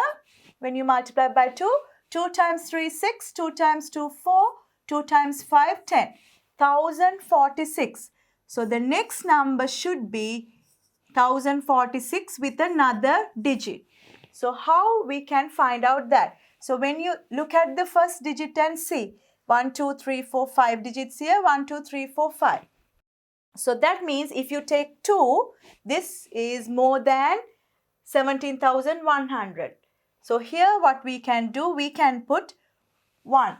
So if you put 1 here, this should be 1.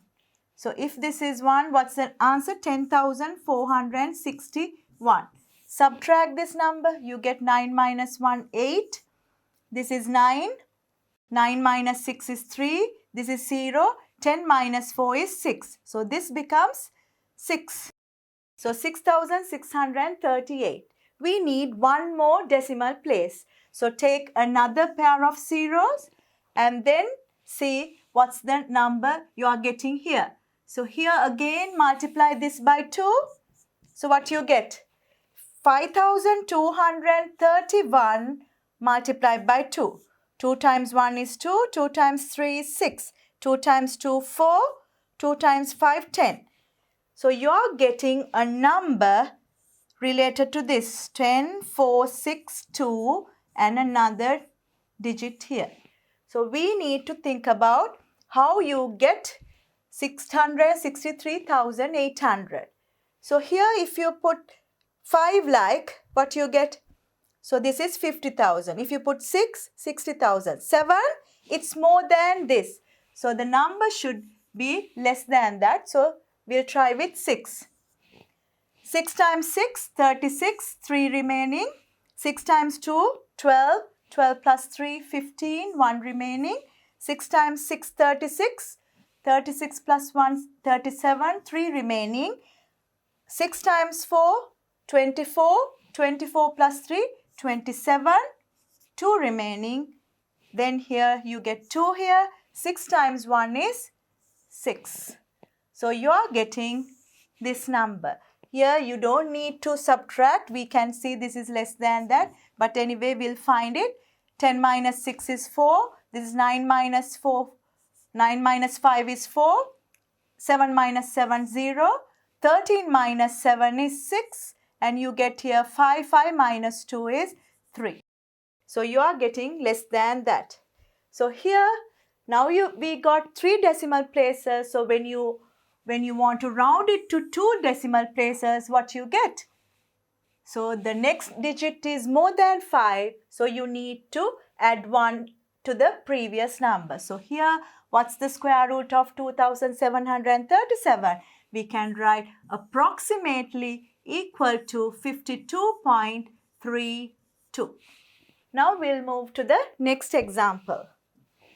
So here it says find the value of square root of 3.421 accurate to 2 decimal places. You get a decimal value. So what is the procedure? You take the number, starting from the decimal place, you pair up the digits. So here 2, but 1 is there, so we need another 0. So left side, you don't need to put zeros. Now we can start to divide. What is the lowest number you can get it for 3? You can get 1 and 1. 1 times 1 is 1. 3 minus 1 is 2. Now you have to take the next pair. So 42 is the next pair. So what you do next? You multiply this by 2.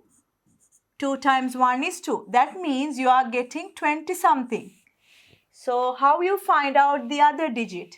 242. Look at the first digit and figure out what is the number is.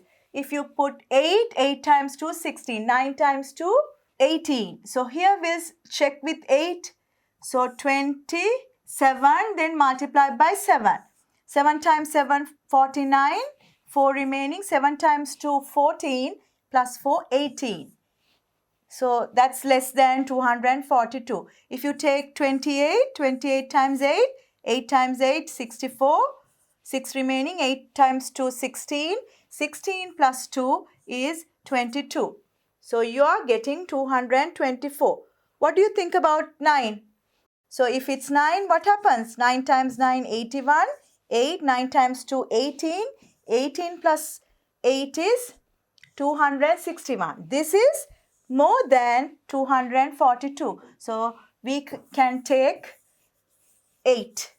So here what's the number we can take? 8 as this digit. So if this is 8, this should be 8 as well. So 8 times 8, we did the multiplications, you got 224. Now subtract it. 12 minus 4 is 8. Then 3 minus 2 is 1. 18 remaining. Now what's the next step? You take the whole pair. So 1810. Now here you have to multiply this by 2. 18 times 2. 2 times 8 is 16. 1 remaining. 2 times 1 is 2. 2 plus 1, 3. So that means you are getting 36 something. 360 something. So here if you take 5, what happens? 5 times 3, 15, and the remaining 3 becomes more than 1810. So you will try with 4. If this is 4, what's the answer? 4 times 4, 16, 1 remaining. 4 times 6, 24 plus 1, 25, 2 remaining. 4 times 3, 12, 12 plus 2, 14. So when you are subtracting this number, you get 10 minus 6, 4. This is 9. This is 0. 10 minus 5 is 5. This is, you have taken this one out. So this becomes 7. 7 minus 4 is 3. So here you need 2 decimal places. So we need to add another pair of zeros to move forward. So what's the next number you are getting? You are getting 184 times 2. When you multiply by 2, you get 8. 2 times 8, 16. 1 remaining. 2 times 1, 2. 2 plus 1, 3. See, 368 something. So the next digit is 368 and another number. So we'll erase everything here to get space. Okay. Now we'll see what's the number we need to get. So here 3680 something. Now we need to try with numbers.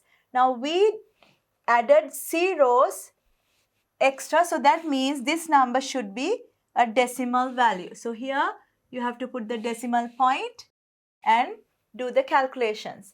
Now we need to find out what's the number for 35,400. This is 3680 something. So try with numbers and see. If it's 8, you get 24. That's less than that. We'll try with 9. 9 times. So you need to multiply this by 9. 3689 multiplied by 9. 9 times 9, 81. 8 remaining. 9 times 8, 72 plus 8, 80. 8 remaining. 9 times 6, 54. 54 plus this is 62. 6 remaining. 9 times 3, 27. 27 plus 6 is 33. So that's less than that. So you get 33.33201. So here we'll subtract and see whether it's smaller. So this is 10 minus 1 is 9. This is 9. 3 minus 2 is 1. 5 minus 3 is 2. Now we'll see here. This is given as a decimal number. So the point is there. So that means our decimal point is here. Now we have 3 decimal places. So we need to round this number to 2 decimal places. So here, what's the number? This is bigger than 5. That means you have to add 1 to the previous one. So what's the square root of 3.421? So you get approximately equal to 1.85. Approximated value for square root 3.421 is 1.85. So we'll see the next page. Now we'll look at the exercises in your textbook. So exercise 2.2. So the first question is square root of 676. So here they have not given any decimal places. Maybe you can find out the exact solution. So we'll see how we can use division method to find out the square root of 676. So what we do, you take the number, pair up from unit place and then start to divide. 6 is the first number, so the lowest number is 4. 2 times 2, 4. Subtract, you get 2. Then you take both the two numbers, 276. So here, multiply this by 2. You get 4. So you get something 40s. So how you get 6 as the last digit? So what are the numbers you can check with? So here 4 times 4 16 or 6 times 6 36. So here we'll see what's the suitable number. If you multiply by 4, 4 times 4 is 16. If you multiply by 6, 6 times 4 is 24. So 24 is closer to 27. So this should be 6. So when you take 6, 6 times 6 is 36, remaining 3. 6 times 4, 24, plus 3, 27. So the remainder is 0. That means the square root of 676 is 26. Now we'll look at the second example. 1024. Pair up the numbers starting from the unit place. Now start to divide. First number is 10. What's the lowest number you can take? 3. 3 times 3 is 9, remaining 1. And then you have to take the two digits, the whole pair, 124. Make sure that you multiply by 2. 3 times 2 is 6. So that means your number should be something 60s. So here, what is the number you can take? Now the last digit is 4. How you get 4? Either 2 times 2 or 8 times 8, 64. So 2 and 8. If you multiply by 2, I think you are getting the answer. So when you are doing calculations, you will see how to select the correct answer. So what's the square root of 1024? That's equal to 32. Now we'll take the next example. 2209. Again, take the number, pair up, and then start to divide. 22, what's the number? 4 times 4. 16 is the closest number. So when you subtract, you get 6. Then you have to take both the two digits. And here, multiply this by 2. 4 times 2, 8. So that means you are getting something 80s. So the last digit is 9. So how you get 9? Either 3 and or 7. 7 times 7, 49.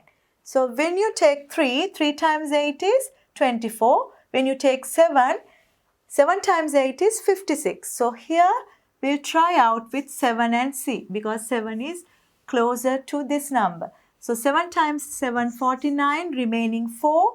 7 times 8 is 56 plus 4, 60. So it's divisible. So that means the square root of this number is 47. Now we'll move to next one. 2809, and you are asked to find out the square root of this, not the number. So same thing. You pair up the numbers starting from unit place, start to divide. 28, what's the number? 5 times 5. What's the remaining part? 3. Then you have to take both the numbers, 309. Then you multiply this by 2, you get 10. And you need to find out what's the number there. How you get 9? 3 times 3 or 7 times 7, 49. So if you put 7, that's bigger than 3. So definitely this should be 3. 3 times 103 is 309. So what's the answer here? Is equal to 53. Move to the next one. 3721. So you need to find out the square root value. So we'll start from unit place, pair up, divide, see what's the number, 37 is 6 and 6, 36, then remainder is 1, take 21, and then you need to multiply this by 2, 6 times 2, 12, and you need to find out the next number. How you get 121? Definitely you can see when you take 1 here, you get 121. So what's the answer for this square root? Square root of this is equal to 61. Now we'll move to the second part of the question. So it says find the value accurate to one decimal place. So here first question is root 8. So what we do? Again, take the number. Now here this is, you need one decimal place. So that means you need to find out pairs. So here this is like decimal place. So here you need to find out one pair of 0. So here again we can divide. So first number is 8. So what's the lowest number we can get? 3 times 3 is 9. So you can't take 3. So what's the number? 2 times 2. So 2 times 2 is 4. What's the remainder? You get 4. When you are doing the next part here, you need to put the decimal place in proper place and take both these zeros. Don't forget to multiply by 2. 2 times 2 is 4. That means you need to get a number related to 4 and something. So here we need to find out this number. So how we can find out this number? So here you need 400. So what's the closest number we can get? If we multiply by 5, you get 20. So it's too low. 8 times 4, 32. But 9 times 4, 36. So the closest value we can get is 9. 9 times, so then this should be 9. But we have to check whether this is okay or it's bigger than 400. 9 times 9 is 81. 8 remaining. 9 times 36 plus 8 is more than 400. So that means we can't take 9. So what's the suitable number? So we have to take less than that. So what about 8? If you take 8, 48 times 8, do you think it will work? No. 8 times 8, 64. 8 times 4, 32 plus 6, 38. It's less than 400. So that means you can try with 8. So 8 times 8 is 64. So 384. So what's the remainder? 6. And this is 9 minus 1. 16 remaining. So here again, now what's the next number you are getting? 28. But before that now, this is accurate to one decimal place means you need another one more decimal. So what we do, we can't just take 1 0, you have to take a pair. So when you take another 2 zeros, the number becomes 1600. And here we need to multiply by 2. 2 times 28. 2 times 28 is what? 56. So that means the next number you are getting is 56 and there should be another number here. Now we need to check the next number. So 1600. Now the first digit is 5. If you take 2, 2 times 5, 10. Here 56 times 2, roughly 112.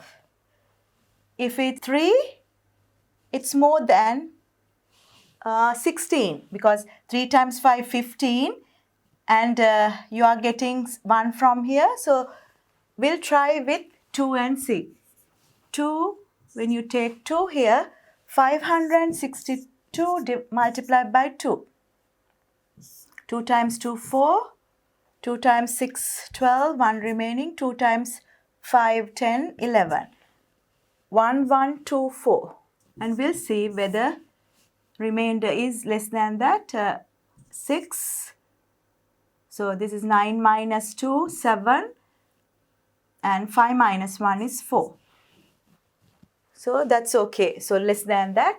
So this value is correct to 2 decimal places. So what we have to do, we have to take 1 decimal place. That means you have to think about the next digit. So the value after 8 is less than 5. So we don't add 1 to the previous one.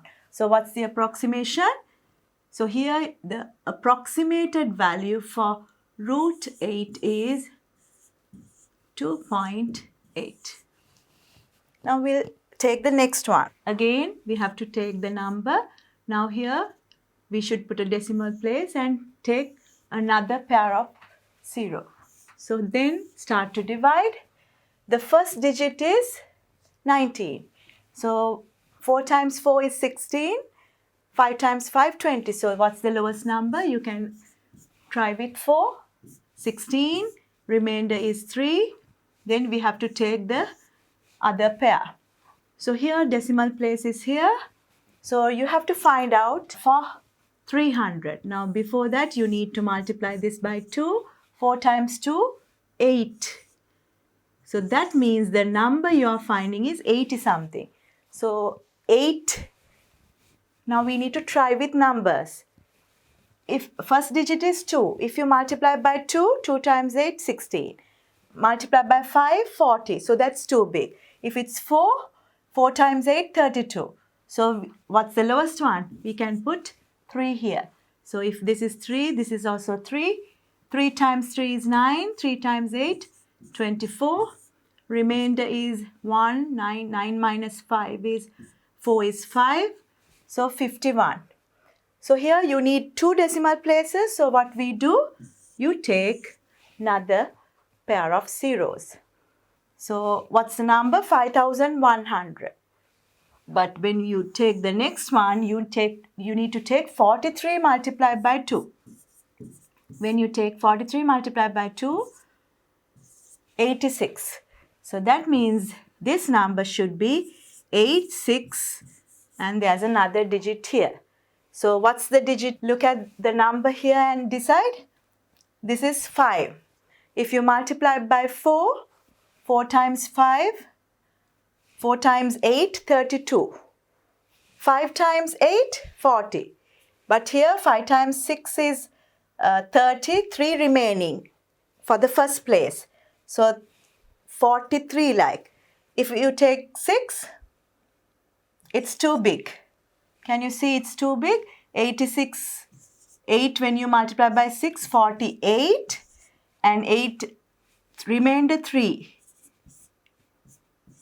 51, and there's another number here. So this is bigger than 5100. So we have to take the number 5. So we'll try with 5. So 5 times 5, 25, 2 remaining. 5 times 6, 30, 32, 3 remaining. 5 times 8, 40, and 43. So remainder is 5, 7. So here 0, 7. 775. So now we have already 2 decimal places. So no need to do it again. So now we can round this digit. So what happens here? The next digit is 5. So that means you have to add 1 to the previous one. So what's the answer? 19 square root is approximately equal to 4.4. Now we'll see the next one, root 26. This is also correct to 1 decimal place. So here, take the digit. With decimal place, you need another pair of 0. Start to divide. 26, 5 times 5, 25. 1 remaining. And then you have to take this pair. So here, decimal place is here. Multiply this by 2. 10. 5 times 2, 10. That means something 100. Now, if you put 1 here, what happens? This is 101. So that's bigger than that. So that definitely this should be 0. So you put 0 here. So 0 times this is 0. So you subtract, you get 100 here. Now what's the next step? You need another decimal place. So you need to take another pair of 0. So what happens again? 50 multiplied by 2, 100, and the next digit you need to find out. So this is 10,000. So what's the number we need to put here? So here this is, when you put 9, you will see this is 9,000 something. So it works. So 9 times 1 is 81. So you get 9 here. So subtract this. 9, 10, 1 remaining, 9. So 919. So that's less than that. So what's the answer now? This is 5.09. Correct to 2 decimal places. So we need to find for 1 decimal place. So this is rounded. So the next digit is more than 5. So that means you have to add 1 to the previous one. So what's the answer? Root 26 is approximately equal to 5.1. Now we'll see the next one, 263. Take the number, pair up the numbers from the units place. Start to divide. What's the lowest number? 1. 1 times 1 is 1. Remainder is 1. So then we take the next number, 163. So here we need to think about this multiplied by 2. What's the number you are getting now? 20 something. So here for 163, when you multiply by 6, 6 times 2, 8. When you multiply by 9, 9 times 2, 18. So that's bigger than that. So definitely this should be below that. So here we'll take 26, like multiply by 6. 6 times 6, 36, remaining 3. 6 times 2, 12, 156. If you take 7, what happens?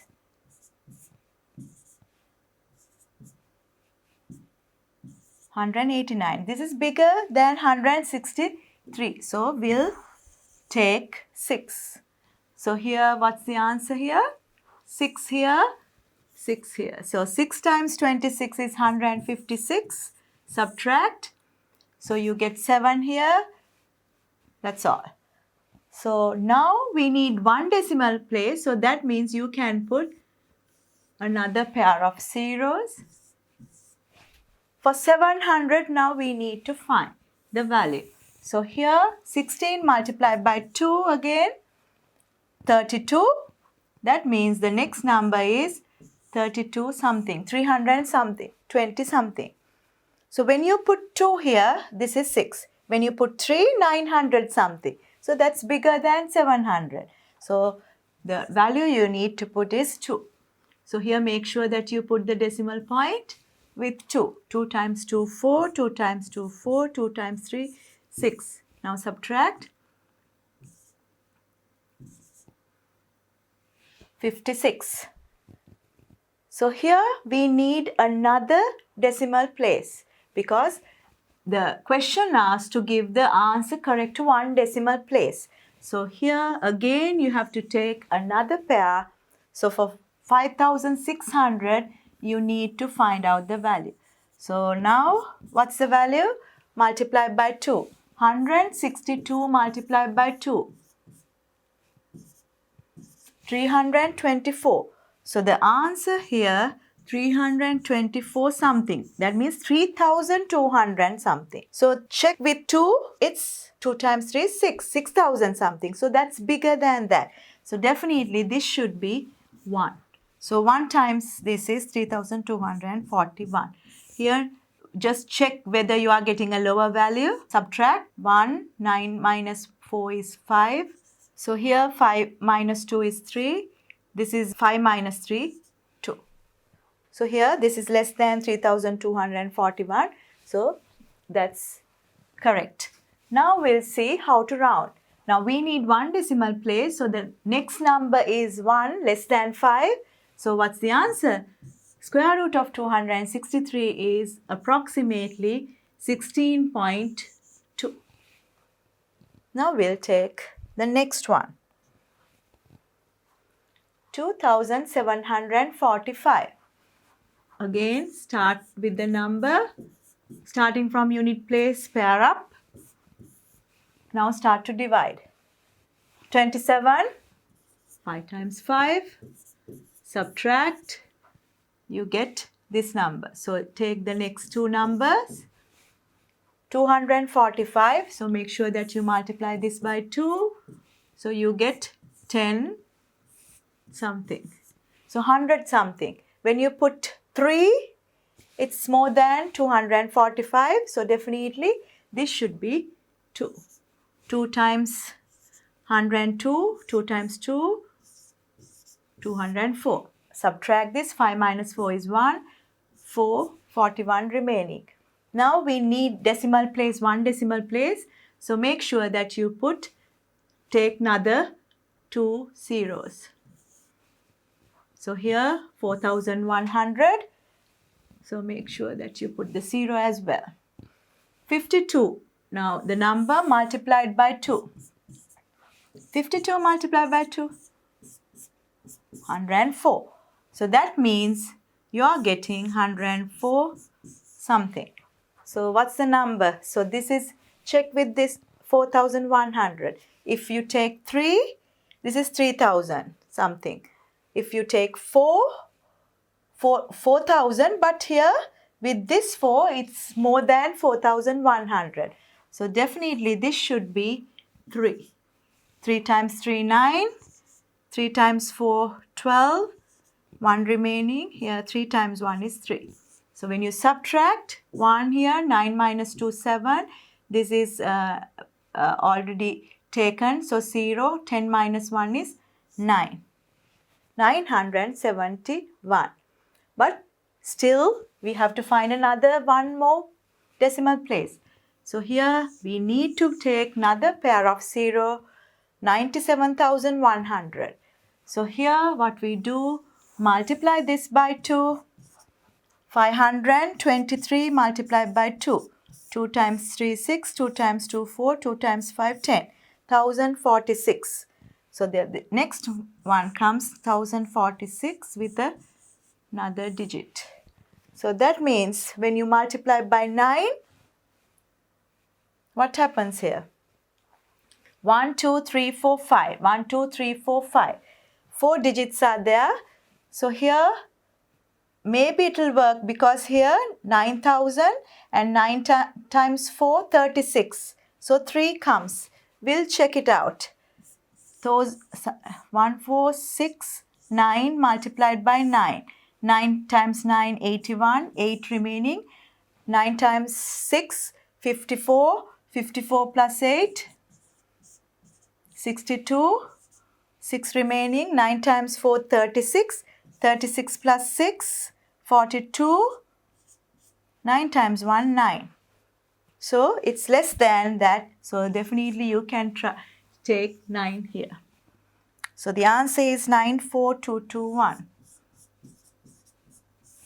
And subtract and keep 10 minus 1. So 9 minus 2, 7. 10 minus 2, 8. This is 6 minus 4, 2. Now we have 2 decimal places. So what's the answer? Correct to 1 decimal place. First approximation is 52.4 because this is more than 5. So the answer is 52.4. Now we'll take the next one. 3630. Pair up the numbers from the unit place. Start to divide. 36. 6 times 6. Then you have to take the another pair. 30. Multiply by 2. 6 times 2. 12. So you need to get a number with 120 something. Do you find a factor there for 30? No. That means this number should be 0. So 0 times this is 0, 30 remaining. Now we need decimal places. So we'll take another pair of zeros. That answer is 3000. So what's the number now here? 60 multiplied by 2 is 120. And you need to find out the next digit. So here 3000. When you put 3 here, this is more than 3000. So we'll try with 2. 2 times 2, 4. 2 times 2, 4. 2 times 1, 2. Subtract this. 10 minus 4. This is remaining 9. This is remaining 9. 9 minus 4 is 5. So 596. We need another one more decimal place. Take another pair. And here 602 multiplied by 2. 602 multiplied by 2. 1204. So the next value should be 1204 with another digit. So here 1, 2, 3, 4, 5. 1, 2, 3, 4, 5. So we have to check with the first digit. If you multiply by 4, 4 times 4, 4 times 2, 8. 48,000 something. If you take 5, this becomes more than 59,000. So definitely this should be 4. 4 times 4, 16. 1 remaining. 4 times 4, 16. 17. 1 remaining. 4 times 2, 8. 4 times 1, 4. When you subtract, you get 10 minus 6, 4. This is 9 minus 7, 2. This is 5 minus 1, 4. 9 minus 1, 1. Now we have 2 decimal places. So what's the approximated value for first decimal place? 60.2. Now we have a decimal value, 5.4. So what's the rule when you get decimal places? You start with the decimal place and pair up. Here we have 1 digit, so you add 1 there. No need to add zeros in front. Now start to divide. For 5, what's the lowest value? You can take 2. 2 times 2, 4. Remaining 1. So here we have to take the 2 digits here. 140. So multiply this by 2. So the answer is 40 something. So how many 4s goes with this? If you take 4, 16. So 160 something. So if you take 3, it's less than that. So we need to take 3 there. So 3 times 3, 9. 3 times 4, 12. So remainder is 1. 3 minus 1, 1. So here we have just 1 decimal place. So you need 1 more. So take another pair of 0. For 23, you need to multiply by 2 and see what's the number you are getting. 6 and 4, 46. So the next digit should be 46 something. So for 1100. If you take 3, this becomes 3300 something. 3 times 4, 12. That's bigger than that. So that definitely this should be 2. 2 times 2, 4. 2 times 6, 12. 1 remaining. 2 times 4, 8. Plus 1, 9. So the subtraction, 10 minus 4 is 6. And 9 minus 2 is 7. 10 minus 9 is 1. So here we have already 2 decimal places. So what's the approximated value for 5.4? Answer is 2.3 because the next digit after 3 is less than 5. We'll take the next one. Okay, so the next one, 3.45. Start with this.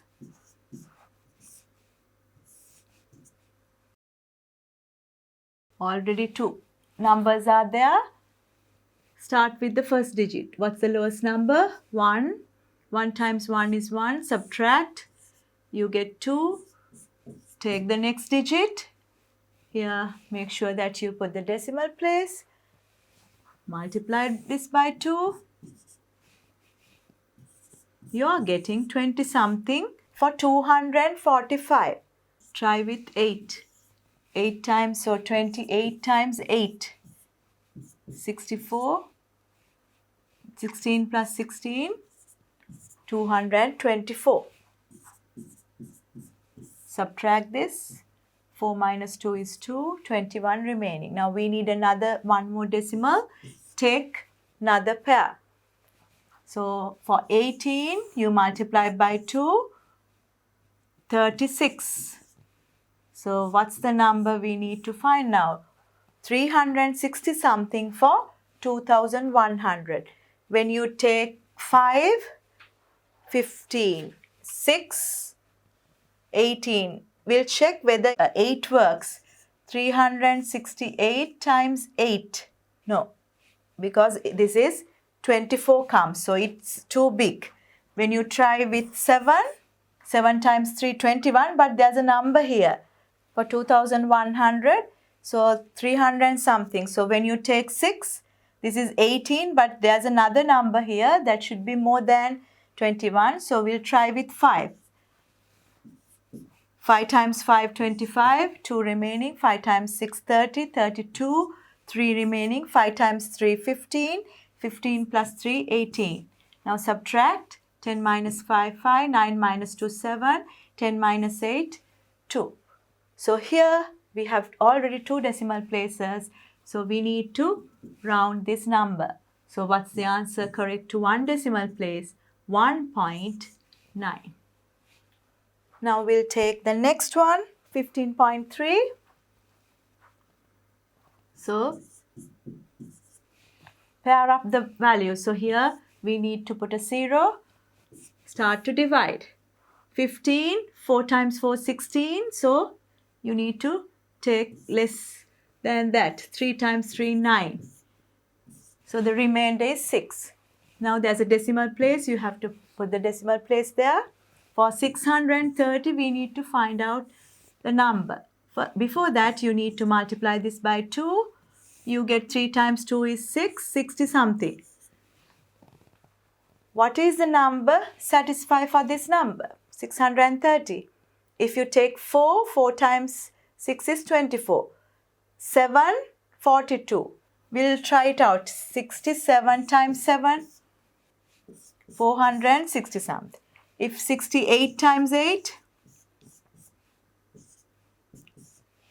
9, what happens?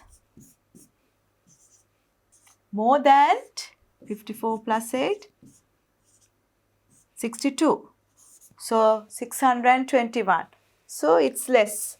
So what's the suitable value we can take? Is 9. So we'll take 9 here. 9. 9 times 9, 81.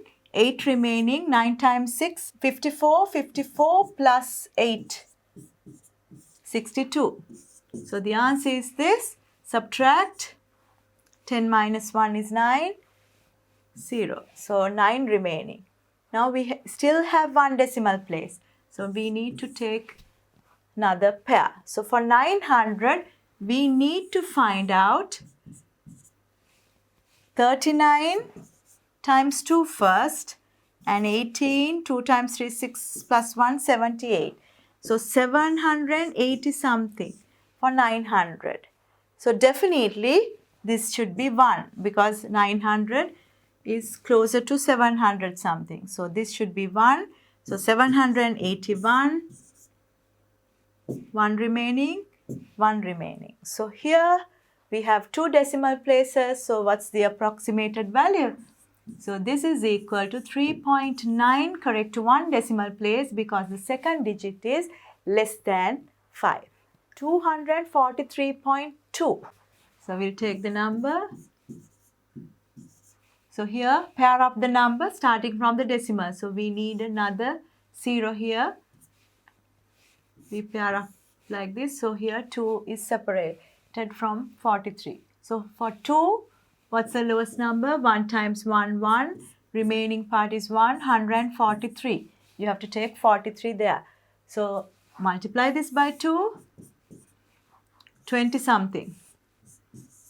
143 with 20 something. So here try out with 4, you get 90 something. So try out with 5, 100 something.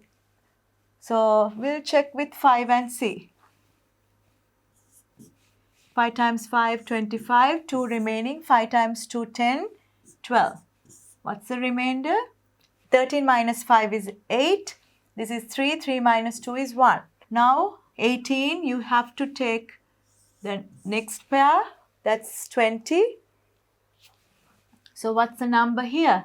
So we need to put a decimal place. Now this is aligned with this decimal place. You multiply this by 2 again. 15 times 2, 30, 30 something, 300 something you need. Again check with this, 6 times 3, 18. If this is 6, 6 times 6, 36 comes here. So that's too big. So we need to take 5 here. 5 times 5, 25, 2 remaining. 5 times 3, 15. So subtract, 10 minus 5 is 5. This is 11. 1 comes here. 11 minus 2, 9. This is 7. 7 minus 5 is 2. So here we need one more decimal place. Take another pair of zeros and see what's the number here by multiplying it by 2. So what's the number here? 155 multiplied by 2. 310. So the next number is 310 with another digit here. So here 1, 2, 3, 4, 1, 2, 3, 4, 5. So you need to check with the first digit. If it's 9 something, 9 times 3 is 27. So it will work. So we can try with 9. 9 times 9 is 81. So we'll do it here. 3109 multiplied by 9. 81. 9 times 1 is 9. 9 times 3 is 27. So 27, 8, 9, 8, 1. Subtract it. 10 minus 1 is 9. 9 minus 8 is 1. 4. 14 minus 9 is 5. This is 8. 8 minus 7 is 1. So here we have 2 decimal places. So again round it to the 1 place. So the answer is approximately 15.6. We'll take the next question. 4061.3. So take the number. Starting from decimal place, pair up. But we need another 1 0 for that. Now start to divide. 40 is the first digit. So what's the lowest number we can find? 7 times 7 is 49. That's too big. So we can try with 6. 36. Remainder is 4. Take the next pair. 461. So first thing you need to multiply this by 2. 2 times 6, 12. You need to find out what's the number here to get 461. If you plug 4, 4 times 2, 8 and 480 something. So that's too big. So you have to put 3 there. So 3 times 3, 9. 3 times 2, 6. 3 times 1, 3. Subtract 11 minus 9 is 2. 15 minus 6 is 9.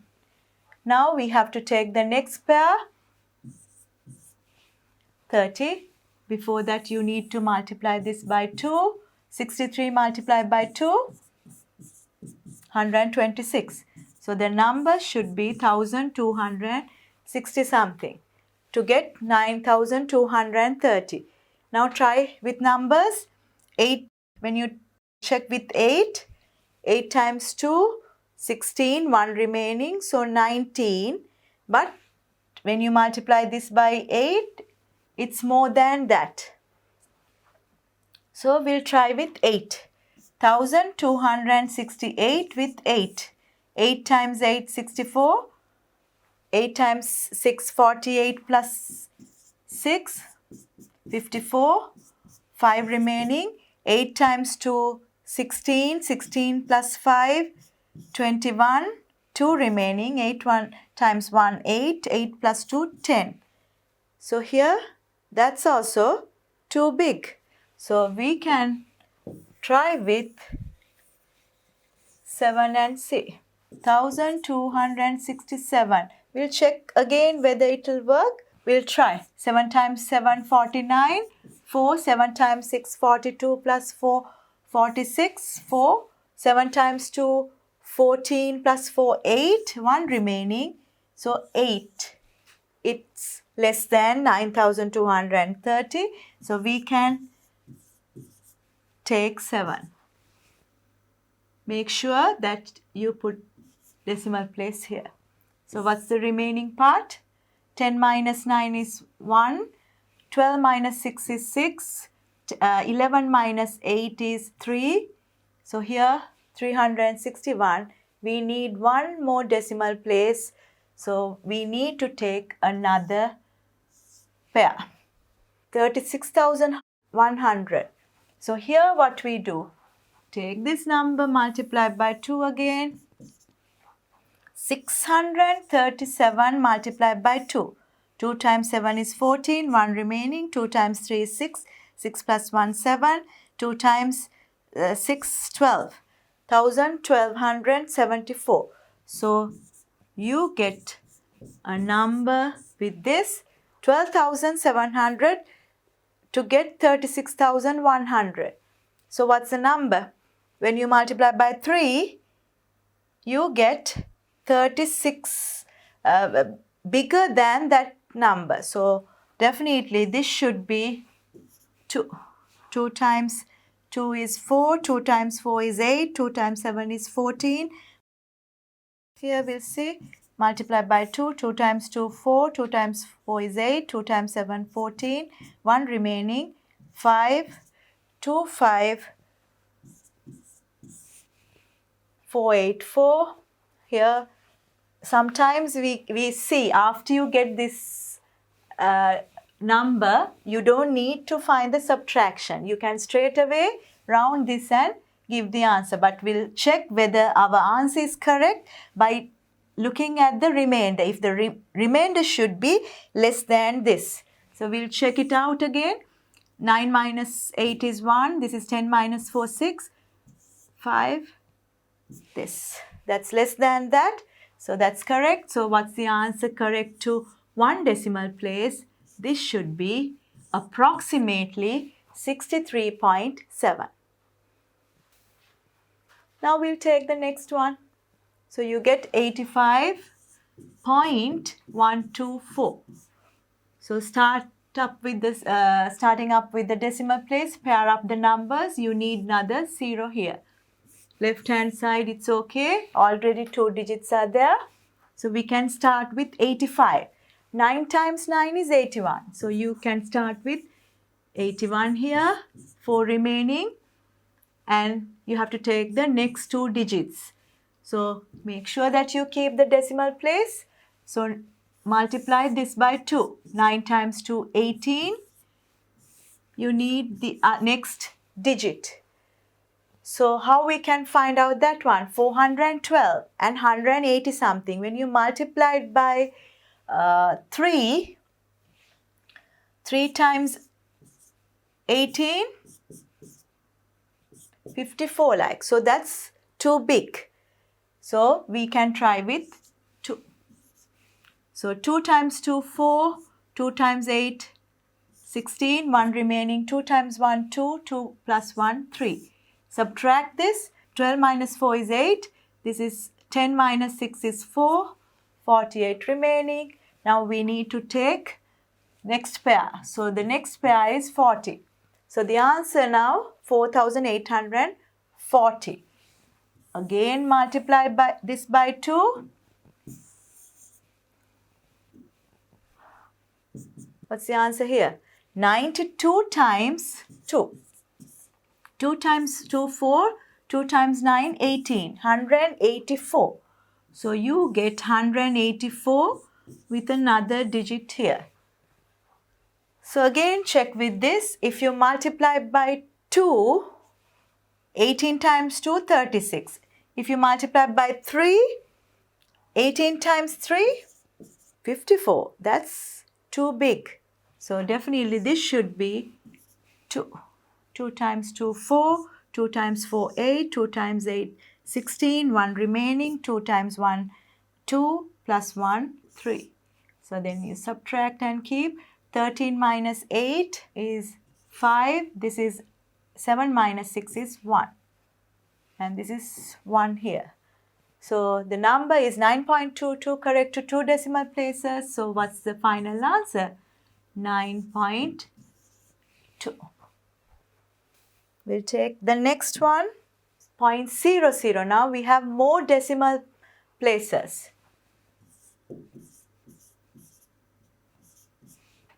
Again, pair up with the, starting with the decimal point, divide. So here, no need to find out the values. Here, all these are zeros. So here, what we do, you take 0 times 0, 0, subtract it.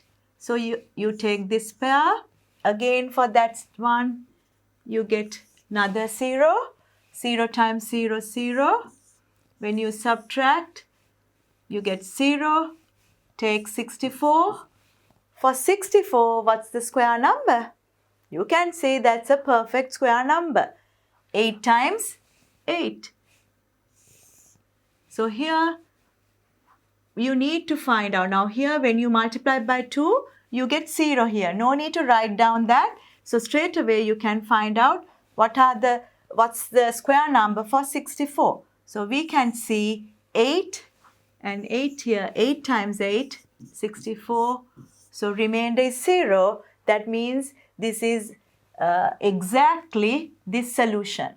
So you can write exactly, this is equal to 0.08.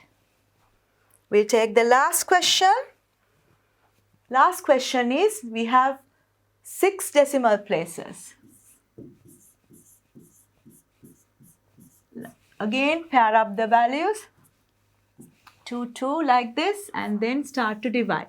Again, first 2 values you get zeros. Take the next pair. Again 1, 0. Again, when you subtract, here you get 0. Then you have to take the other pair, 0, 1. You get 1 here, so we can see this is 1 and 1. How you get 1? 1 times 1. 1. So the remainder is 0. Now you have to take the next pair, but make sure that you multiply this by 2. 1 times 2 is 2. That means you are getting 20 something. So for 44, definitely you can see 22 times 2 is 44. So the remainder is 0. This is exactly square root of this is 0.012. Now, in the question, they ask, leave the answer correct to 1 decimal place. Now, what happens here?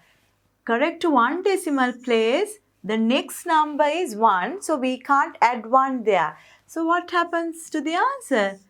You are getting 0. So, you need to write down. According to the question, if it's 1 decimal place, you have to keep this one, not this one. This is the exact solution, correct to 3 decimal places. But if you're asked to find out correct to 1 decimal place, you have to keep this answer. Okay, now we'll see how we can apply square roots in worded problems, how to solve problems. So look at this example. Find the length of a side of a square of area of 441. It's given, it's a square. That means definitely lengths are equal. So if you put L as the length, this is the diagram. So here the area is given 441. So how we find out area of a square? You already know from previous lessons. This is length times length. So we can write a formula, equation related to that. So we can write length into length is equal to 441. So how we can solve this problem? We know L into L becomes L squared. is 441. I explained you the reverse process of square is square root. So how we can find out L? That means we need to take the square root of 441. So here that means you need to use the method of division to find out this answer. So if we take the division method, so 441, pair up the answers and then see how we divide. The first digit is 4, so that means definitely 2 into 2 is 4, remainder is 4, 0. Now we take the next two digits, 41. So make sure that you multiply this by 2. You get 2 times 2 is something 40. So for 41, definitely this should be 1 here. 41 times 1 is 41. So that means exactly this is divisible. So what's the square root? 21. So the question asks, find the length of side. So what's the answer? This answer is given in square centimeters for the area. So that means the answer, the length should be in centimeters. So the answer is 21 centimeters. Now we'll move to the second example. So it's given. There's a garden. What's the size of the garden? The garden area is 900. The full area is 900 square centimeters. And we are asked to find out there are tiles. So we need to find out how many tiles per row, but number of tiles given, 324 tiles are there. So this is about area. So here, how we find? Here also, when you take a tile, lengths are equal. So that means you have to take the square root value to find out the length of a tile. Now we'll first need to find out how many tiles per row. So what we do, you take square root of 324. So before that we need to pair up. So starting from the unit digit, you pair up to the left. So 324 starting with this pair up like this. Now use the division method. For 3, this is 1 times 1. Remaining 2, take next 2 digits. Multiply this by 2. You get 20 something. Now we'll see how many 20s for 224. So when you take 9, 29 times 9, it's bigger. Let me see, 9 times 9, 81. 9 times 2, 18. 18 plus 8 is 26. So this should be less than 9. That means you can try with 8. 8 times 8, 64. 6 is remaining. 8 times 2 is 16. 16 plus 6 is 22. So this is 18. So here we found, so you can write down number of tiles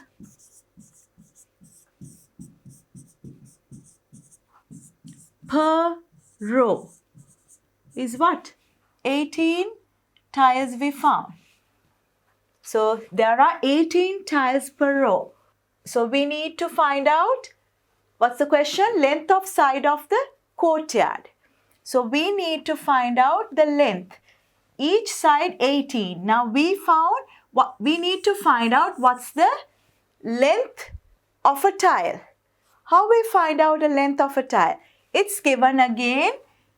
The area of the tile is 900. So again, if you know the area of the tile is 900, you need to find out what's L. Take the square root of 900. So here,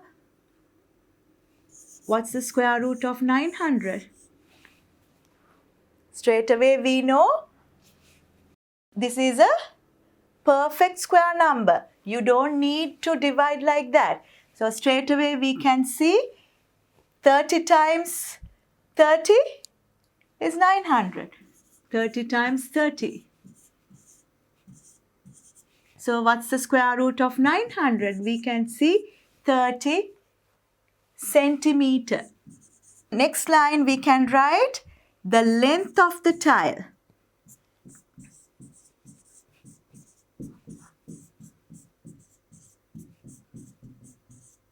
What's the length? 30 centimeters. We know 30 centimeters and how many tiles are there? There are 18 tiles. So what's the length of the garden? We need to, so therefore length of the garden should be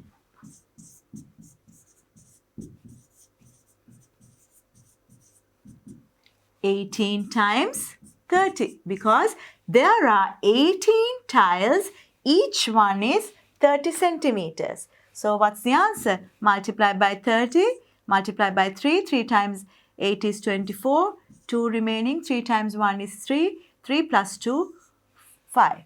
So according to this one, so the length, this is about a length, so what's the unit we have to use? This should be centimeter because all these given information is in centimeters. So the answer is 540 centimeters. Now we'll look at the exercises in the textbook. Exercise 2.3. So the first question, what is the length of a side of a square shaped piece of cardboard of area 1225 square centimeters? So again, what are the important terms here? Here, this is a square. This is a square shaped one.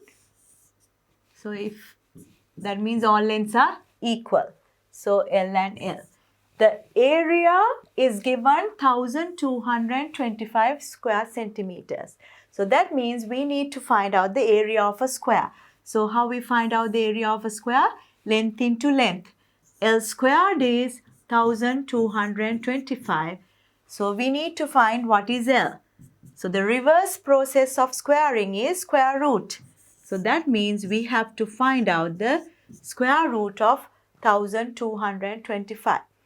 So here we'll check using the first method. We'll factorize and see whether this is a perfect square. So you can divide by 5, 2 remaining, 4. For 25, this is 5. So this is 5 again. You can divide by 5. 5 times 4, 20. 45, 9. We can see 49 is 7 times 7. So we see that we get pairs. So you can use the prime factor method to find out the answer. Another thing, now this is exactly a whole number is given. Definitely this should be a whole number for length. So here square root of 5 squared and 7 squared means this is 5 times 7. This should be 35. What's the unit? This should be centimeter. So the length of one side is 35 centimeters. Now we'll take the next exercise. What is the length of a side of a square of area the same as that of a rectangle of length 27 and breadth 12? So there's a rectangle given. So in rectangle, length and breadth. So the length is given 27. What's the breadth? 12. Both are in centimeters. So the next step, it's about area. So area of rectangle. What is area?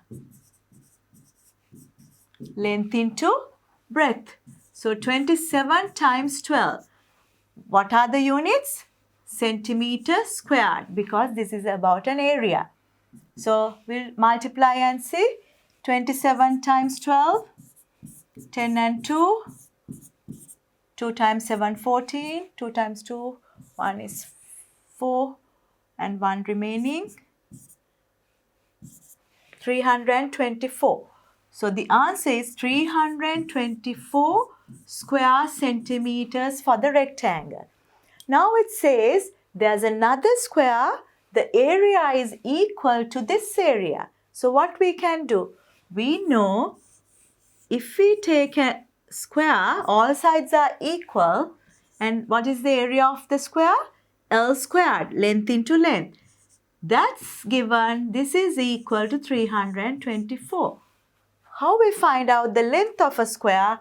So we need to take the square root of 324. So you can use the division method for this.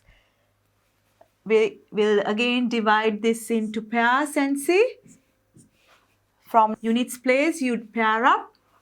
1 is the lowest number. Subtract. Take the next pair. Multiply this by 2. And you can check how many 20s for 224. So, can you remember? Last digit is 4. What are the numbers you can get? 2 times 2, 4. Or 8 times 8, 64. So, if you take 2, that's too small. We'll try with 8. 8 times 28. 8 times 8, 64. 6 remaining. 8 times 2, 16. 16 plus 6, this is 22. So here we can see what's the length of a square. That's 18. What's the unit? You need to take centimeters. Now we'll take the third question. 196 children participating in a drill display have been placed such that they form an equal number of rows and columns. So here you need to think about this. Equal rows and columns. What is that? That means they are standing with the, equal rows and columns means this should be a square. So if L number of students in one side, this should be also L number of students. So how we can solve? Altogether 196 students are there. So that means this is about the area. So L squared is equal to 196. How we find out L? That means square root of 196. So how we find out the square root value? You can use any method. I'll check this. This cannot be a decimal. This is about number of students. So definitely this should be a whole number. So we can either use the prime factor method or division method. I'll use prime factor method. Divide by 2. Divide by 2 again. 49. You can divide by 7. 7. Now we can see that there's a pair. So you can write 2 squared into 7 squared square root. You can get rid of this power. 2 times 7 is 14. So here this is about number of students. So 14 children in one row or a column. So that's the answer. We'll take the next question. The surface area of a cube is 1350 square centimeters. Find the length of side of the cube. So here you are getting a new word here. Surface area. What is surface area of a cube? Now here, how many sides in a cube? You get 6 equal sides. So when you draw the cube like this, we can see it's a 3D shape. You get 6 sides. But this is cube means all sides are equal. So if one side is L, length, breadth, everything should be L. So here there are 6 sides of this. So the total surface area is 1350. So the first step is we have to find out the area of one side. So what we have to do? So to find out the area of one side, one square, you need to divide this by 6 because there are 6 sides in a cube. 1350 divided by 6. So what's the answer? 6 times 2, 12, 1 remaining, 6 times 2, 12, 3 remaining, 6 times 5. So one area is given. So that means when you take one side, this area is given 225. So we need to find out the length of one side. So again, this is about area. L squared is equal to 225. That means you have to take the square root of 225. We'll use the prime factor method. 225 divided by 5. You get 4. This is 225, 5.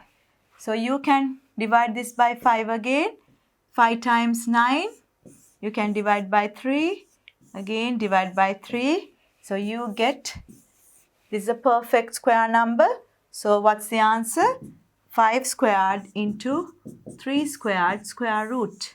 So 5 times 3, 15 is the answer. This is about length, and also the units are square centimeters. So this should be 15 centimeters.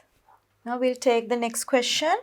Question number 5. A rectangular walkway has been made by placing 10 flat square-shaped concrete slabs along 200 rows. And it is given, this is a rectangular pathway. So here this should be a rectangular pathway and there are 200 rows. So here this side there are 200 rows are there. Each one, it's a square concrete slabs are there. So here the area is given 231.04. So here the area of one slab is given. If you want to find out the length of the concrete slab, you need to find the square root. Why? This is a square. So L squared is 231.04. So you can, this is a decimal value, you can use the division method for that. So we'll do division method. 231.04. Pair up the numbers. Divide. Divide by 1. 1 times 1 is 1. Remainder, so take 31. Make sure you multiply this by 2. 2 times 1 is 2. 20 something. With 131. If you take 7, it's 14. So it's too big. If it's 6, it works. So 6 and 6. 6 times 6, 36. 3 remaining. 6 times 2, 12. 12 plus 3, 15. That's also bigger than this. So you can take a lower value. So here we'll take, if you take 5 for 131, how many 20s? So we'll check with 5 and see. 5 times 2, 10. So here 5. 5 times 5, 25. 2 is there. 5 times 2 is 10. 10 plus 2, 12. So remainder is 6. Now we need to find out the next number. So take the next 2 digits, 604. Multiply this by 2. 15 times 2 is 30. That means we need to find out 300 something for 604. So definitely this should be 2. 2 times 2, 4. 2 times 30, 60. So the remainder is 0. So here what is 15.2 means? The length of one concrete slab. So here L is square root of 231.04. We found that this is 15.2 centimeters because this is given in square centimeters. Now we know this side is 15.2. And also there's another information given. Here it's given 10 flat square shaped concrete slabs along this side. So there are 10 slabs there. So how we find out the length of this side? You need to multiply this by 10. So here we can find out width, because this side is bigger than that, we can take as this is length and this is width. Width of the pathway is equal to 15.2 times 10, that is 152 centimeters. How you find out the length of the pathway? Length of the pathway, there are 200 rows are there. So you can take this value and multiply it by 200. So how we multiply? Put 2 zeros. Forget about the decimal place. Multiply by 200. 2 times 2, 4. 2 times 5, 10. 1 remaining. 2 times 1, 2 and 3. Now we need to keep 1 decimal place. So here what's the answer? 3040 centimeters one side. So this is in centimeters. So what's the length of the pathway? 3040. What's the breadth? Breadth of the pathway. Here I used width. Width is same as breadth. I'll change it to breadth here. Breadth of the pathway is 152 centimeters. Now we'll take the last exercise in your textbook, that's called miscellaneous exercise. Find the value accurate to the second decimal place. So you have given 5 questions. So you have to use the division method. So we'll follow the same procedure.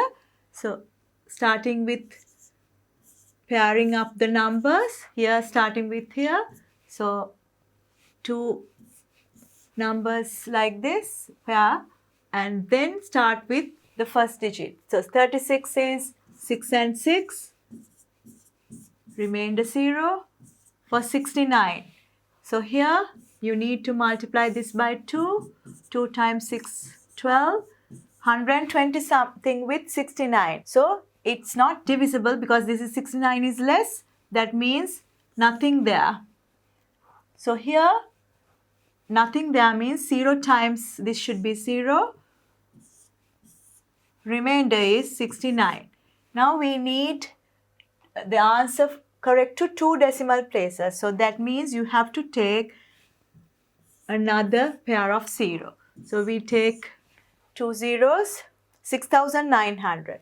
For 60 you need to find out factors. 60 times 2 is 120. So 1,200 something with 6,900. If you multiply by 5 is 5,000 something. If you put 6, see, 36, 6 times 2, 12, 7. So that's bigger than that. So definitely this should be 5. So take 5. 5 times 5, 25. 5 times 2, 12. 5 times 2, 10. 1 remaining. 5 times 1, 6. So the remaining part is 10 minus 5, 5. 9 minus 2, 7. 875. Now we need to think about decimal places because it's given second decimal place. So you need to find out correct to 3 decimal places. So take another 2 zeros, multiply this by 2. 605 multiplied by 2. 1210. So this number should be 1210 and there should be another digit. So how we find out that number? This is 87 is there. This is 1, 2, 3, 4, 5. 1, 2, 3, 4, 5. 5 digits are there. So when you multiply by 6 like, you get 7 here. If you multiply by 7, 84 like. So that's, I think it will work. So we'll check with 7. So check with 7. So make sure that you put the decimal place 7. 7 times 749. 7 times 1 is, so here we'll write it here and multiply. 7 times 49, 7. 7 times 2, 14. 1 is there. 7 times 1 is 7. 7 plus 1, 8. 8, 4, 7, 4, 9. Subtract. 10 minus 9 is 1. 9 minus 4 is 5. This is 4. 14 minus 7 is 7. This is 6. 6 minus 4, 2. Again, we need another decimal place, so you take a pair. You need to multiply this by 2 again. 6057 multiplied by 2. 2 times 7, 14. 14, 1, 2 times 5, 10, 11. 2 times 6, 12. 12, 1, 1, 4. So here 12, 1, 1, 4. There should be another digit. So another digit. So how we find out that? 1, 2, 3, 4, 5, 6. 1, 2, 3, 4, 5, 6. So that means we can look at the first two digits. If you multiply by 2, this is 4 and 2, 24. 27 is there, so it will work. So we can try with 2. 2 times 2, 4. 2 times 4, 8. 2 times 1 is 2. 2 times 1 is 2. 2 times 2 is 4. 2 times 1 is 2. So when you subtract, 10 minus 4, 6. 9 minus 8, 1. So 10 minus 2, 8. This is already taken. 5 minus 2, 3. 3. So here, what's the answer? Here, this cannot be 605. 605 times 605 is more than 3660. There's a mistake here. So here, where's the decimal place? According to this one, this should be the decimal place. So our answer is 60.572. Now we have 3 decimal places. So what's the answer correct to 2 decimal places? So we can ignore this 2 because it's smaller than 5. So the answer is 60.57. Now we'll take the second example. 4302. Write down the number. Pair up from the units. Divide. 43. How you get 43? 6 times 6, 36. That's less than that. Subtract. 13 minus 6 is 7. Take the other pair. 702. So you multiply this by 2. 120 something with 702. So if you multiply by 6, you get more than 702. So this should be 5. 5 times 5, 25. 2, 5 times 2, 10, 12, 1 remaining. 5 times 1, 5. 5 plus 1, 6. So when you subtract, you get 12. So this is 9 minus 2 is 7. Now we need another pair. Okay? Now when we are taking a pair, make sure that you put the decimal mark. So 65 times 2. 65 times 2 is 130. So that means this number should be 130 something. So 130 something means 1300. So check with this one, 7700. If you multiply by 3, it's too big. We'll take 6, more than 77 here. So that means we can try with 5.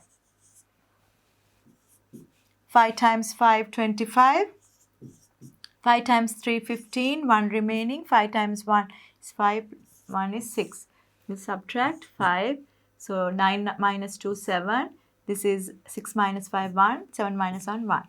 Now we have only one decimal place. We need another pair. So take this number, multiplied by 655, multiplied by 2.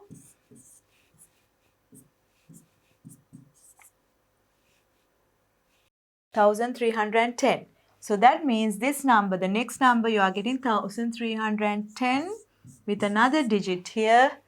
So here you have to consider this one. 1, 2, 3, 4, 5, 6. 1, 2, 3, 4, 5. So you have to look at first digit and see. If you take like 6, what happens? 6 times 3, 18, 1 remaining. So like 7 something here. So we'll try out and see. With 6, 36, 6, 78. We can try with 7 and see. 49,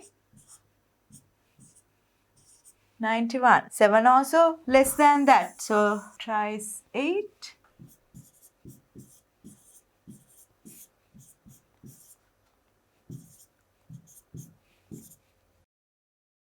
Here 8 is the best possibility. So 8 times this is 104, 864. Subtract 10 minus 4 is 6, 9 minus 6 is 3, this is 4, 14 minus 8 is 6, this is 6, 6 minus 4 is 2, 1 minus 0 is 1. So here, now we have 2 decimal place, we need 1 more.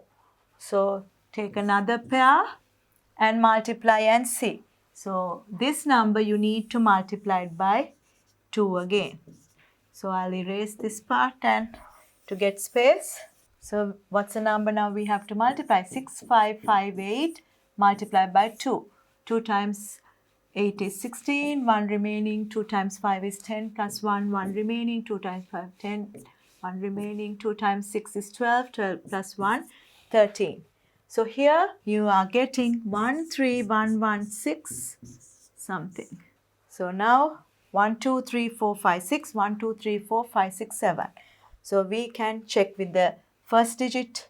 So if this is 9, 9 times 3, 27 and 2 remaining, 9 times 1, 9 plus 2, 11. 117. I think it will work. We'll check it out. 131169 multiplied by 9. 9 times 9, 81.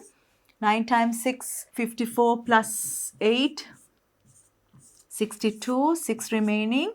9 times 1, 9. 9 plus 6, 15. 1 remaining. 9 times 1, 9. 9 plus 1, 10. 1 remaining. 9 times 3, 27 plus 1, 28. 2 remaining. 9 times 1, 9 plus 2, 11. So what's the answer here? Okay, so here 9 works for there. So we can put 9 there. Here we don't need to multiply and get the subtraction. We need 2 decimal place now. So we know that's a bigger value when you compare with 5. So here what's the approximated value here? 65 point. Now here 9 is bigger than 5, so you need to add 1 to the previous one. So the answer is 65.59. We'll take the next one, 22.79. Again, write down the number, pair up with this decimal place. So here 2 here, 2 here, we can start to divide. So 22, 4 times 4, 16, 5 times 5, 25. So 4 is the lowest value, 16. So you get 6 here. Take the next 2 digits, 679. So you multiply by 2, 4 times 2 is 8. So 80 something with 679. So if you take 8, 8 times 8, 64. Plus here 8 times 8, 64, 6 is remaining. So this is bigger than 679. We'll try with 7. 7, 7, 49. 7 times 56 plus 4, 60. It will work. So this should be 7. So 609, 70 remaining. Now we need to consider another decimal. So take another pair. 47 multiplied by 2. 47 multiplied by 2 is 94. That means your answer should be 940 something. So we'll check with 940 something to get 7,000. So if you put 3, this is 27, 5, 45, like 6, 54, 7 is 63, but we'll check 7 with this 4, what will happen? 947 with 7. 7 times 7, 49, 4 remaining. 7 times 4, 28 plus 8, 32, 3 remaining. 9 times 7, 63, 63 plus 3, 66. So this is 609. So here it will work for this one. So we can start with, so that means okay, 7. So 7 times 7 is, so you can say 947 with 7. 7 times 7, 49, 4. 7 times 4, 28 plus 8, 32, 3 remaining. 9 times 7, 63, 63 plus 3, 66. So the answer is 6629. And then we'll take the subtraction. 10 minus 9 is 1. 9 minus 2, 7. This is 9 minus 6, 3. Already we have taken the other one. So 371. Now we need another one more decimal place. So we need to take another pair. 477 multiplied by 2. 477 multiplied by 2. 2 times 7, 14. 1 remaining. 14 plus 1, 15. 1 remaining. 2 times 4, 7, 15. 2 times 4, 8. 8 plus 1, 9. So the next number you are getting is 954 something. Now we need to check with this number. So we have already taken a pair of 0. So look at the first digit and see. Multiplied by 3. 3 times 9, 27. 4, 36, but with this number, it's more than 37,100. We'll try with 3. So 3 times 3, 9. 3 times 4, 12. 1 remaining. 3 times 5, 15 plus 1, 16. 1 remaining. 3 times 9, 27 plus 1, 28. Just to make sure this is correct, you can subtract and see whether it's less than this number. So 10 minus 9 is 1, 9 minus 2 is 7, 10 minus 6 is 4, this is 6, 16 minus 8 is 8. So that's less than that. So the answer is correct to 2 decimal place is approximately 4.77. Take the next one.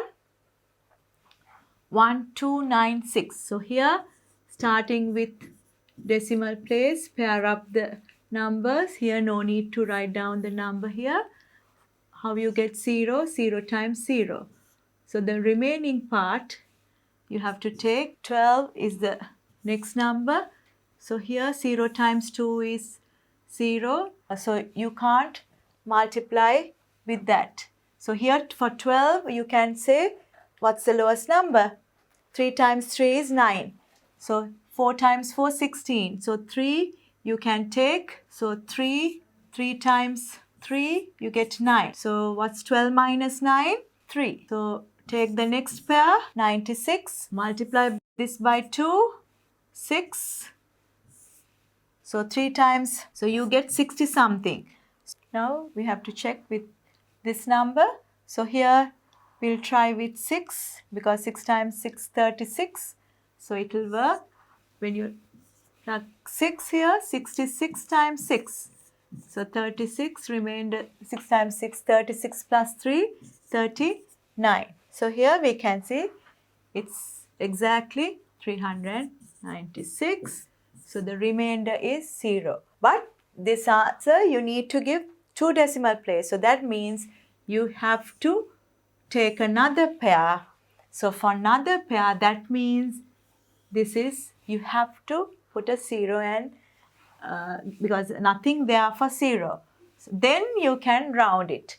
So here that means this number is less than 5. So you can write down the answer 0.36. In this question again, this is a decimal answer. You have to first write down the question, pair up the digits. So you have to put a 0 there. Here no need to put zeros in front. Start to divide. 5, you can see it works with 2 and 2. Remainder is 1. Take the next 2 digits, 134.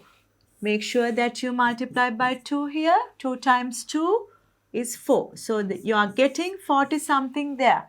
So first check, when you substitute 4 there, 4 times 4, 16. That's too big. If you put 3, it will work. We'll check it out. 3 and 3 here, make sure that you put the decimal place. 3 here, 3 times 3, 9, 3 times 4, 12. Subtract it, 14 minus 9, 5. So you are getting 5 there. So here we need to take the other pair as well. So we took this one, now we have to take the other pair, 540. But you need to multiply this by 2 and get the new number. 23 multiplied by 2, 46. So the next number is 46 something. So here 46 something with 540. Definitely this should be 1. So 1 times this is 461. So subtract this. 10 minus 1 is 9. This is 13. 13 minus 6 is 7. So 79. Now we need one more decimal place. So here we can take another pair. 7,900. And what's the number here? Multiply by 2. 231 multiplied by 2. 462. So 462 something. 4,000 something. With 7,900. Again we can see 7,900. When you take 2, it's too big. So this should be 1 there.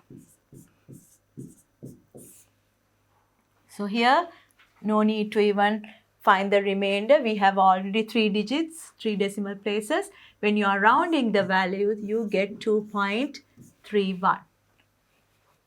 Now we'll take the next question. So the next question is about, that's a worded problem. The length and breadth of a rectangle shaped plot of land are respectively 25 and 12. That means when you take a rectangular shape, 25 length and 12 meter breadth. Find to the nearest meter the least distance that a child standing at one corner of the plot should travel to reach the diagonally opposite corner of the plot. So when that person, the child, stands here, he or she wants to go this way, diagonally. So here they are asking, what's the distance here to here? So we know this is 25, this is 12. So here in a rectangle, we know all angles are 90 degrees. So what is this shape? Can you remember how you find out the distance? If you know this side is 12, this side is 25. So what is the method we are using? In a right angle triangle, diagonal side. So what you call that? We call this is the hypotenuse. So according to Pythagoras theorem, we know that square of these lengths is equal to the hypotenuse square. If we put hypotenuse as L, this should be L squared. So here there's a small calculation first. 25 times 25. You know that's 625. 12 times 12, 144. Now add and see what you get. 5 plus 4, 9. 2 plus 5, 6. 769 is L squared. Now we need to find out the distance. Do you think this is exactly divisible? How can we check that? We'll try with prime factors and see. 769 divided by 3. No, it's not divisible by 3. So here, without checking the factors, we can use the division method because it's quicker than finding trial and error method. So here, start up with this one pair of this, divide 7, you can see 2 times 2, 4, then take the next 2 digits, 369. So multiply this by 2, 2 times 2, 4. 40 something with 369. When you take 8, this is 32. If you take 9, that's 36, but you have to consider the next digit as well. So if you put 8, we'll see whether it works. 48 times 8. 384. So that's bigger than that. So we need to take 7. So 7 times 7, 49. 4 is remaining. 7 times 4, 28. 28 plus 4, 32. What's the remainder? You get 40. So now this one, here it's mentioned, find it to the nearest meter. That means you need to find the answer correct to 2 decimal places and then round it up to 1. So that means you have to do it further. So take 2 more zeros. Make sure that you put the decimal place here. For 4,000, you need to find out the value now. So multiply by 2. 27 multiplied by 2, 54. So the next number should be 54 with another digit. 500 something, 40 something. If you come up with 7, 7 times 5, 35. And if it's 8, 40 above because with this number. So we'll try with 7 and see. 7 times 7, 49, 4 is remaining. 7 times 4, 28 plus 4, 32, 3 remaining. 7 times 5, 35 plus 3, 38. Now subtract. 9 minus 2, 7. 9 minus 8 is 1. So 171. Okay, now the answer is 27.7. Now here, look at the question. It's given nearest meter. So that means you can round up to nearest meter. So no need of decimal places. So this is more than 5. So that means you have to add 1 to the previous one. So the answer becomes 28 meters. We'll move to the next question. In this question, it's about an isosceles right angle triangle. So what is isosceles means? Isosceles means 2 sides are equal. So when you draw the isosceles triangle, 2 sides are equal. If you put x here, this is also x. And it's given, find the length of the remaining side. Give the answer to 2 decimal places. So here, length of the hypotenuse is given 12. So this is the hypotenuse value. Again, we can see this is a right angle triangle, so you can use Pythagoras theorem. So according to Pythagoras, you can write this squared plus this squared is equal to 12 squared. So what is 12 squared? 144. X squared, both are like terms. In algebra, we can add it. You get 2x squared. We can see we can divide both sides by 2. To get x squared. So what's the answer? 72. Now to find out the length, you need to take the square root value of 72. So how we find out the square root? You can use division method. So we'll find out correct to here, the answer correct to 2 decimal places. So we need to find out correct to 2 decimal places. from starting value, pair up. So you get straight away 72. What's the lowest value we can consider? 9 times 9, 81. 8 times 8, 64. So you can subtract 8 remaining. So you need another pair of zeros to get the decimal answer. So you put a decimal point, multiply by 2. 8 times 2, 16. And here you need to find out 160 something with 800. So if you multiply by 5,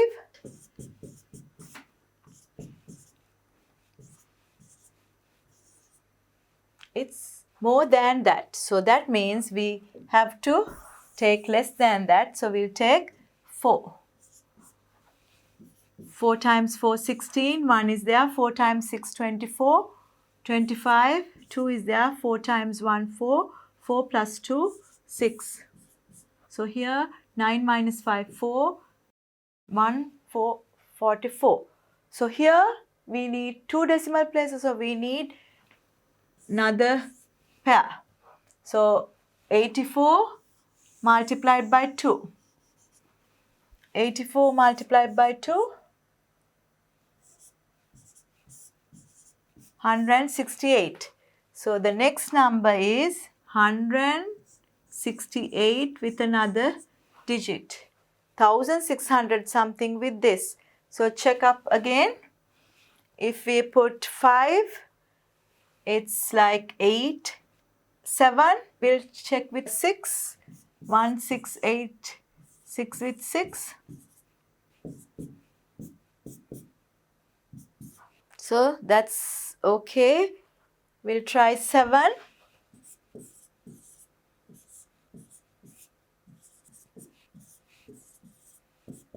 Is it big? No, it's not big. So we'll try 7 and see.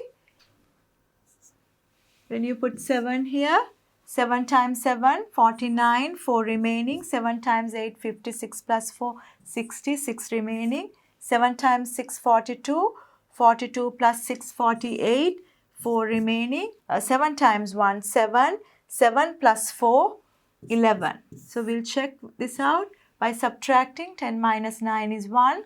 9 minus 0 is 9. This is 13 minus 8 is 5. This is 3 minus 1 is 2.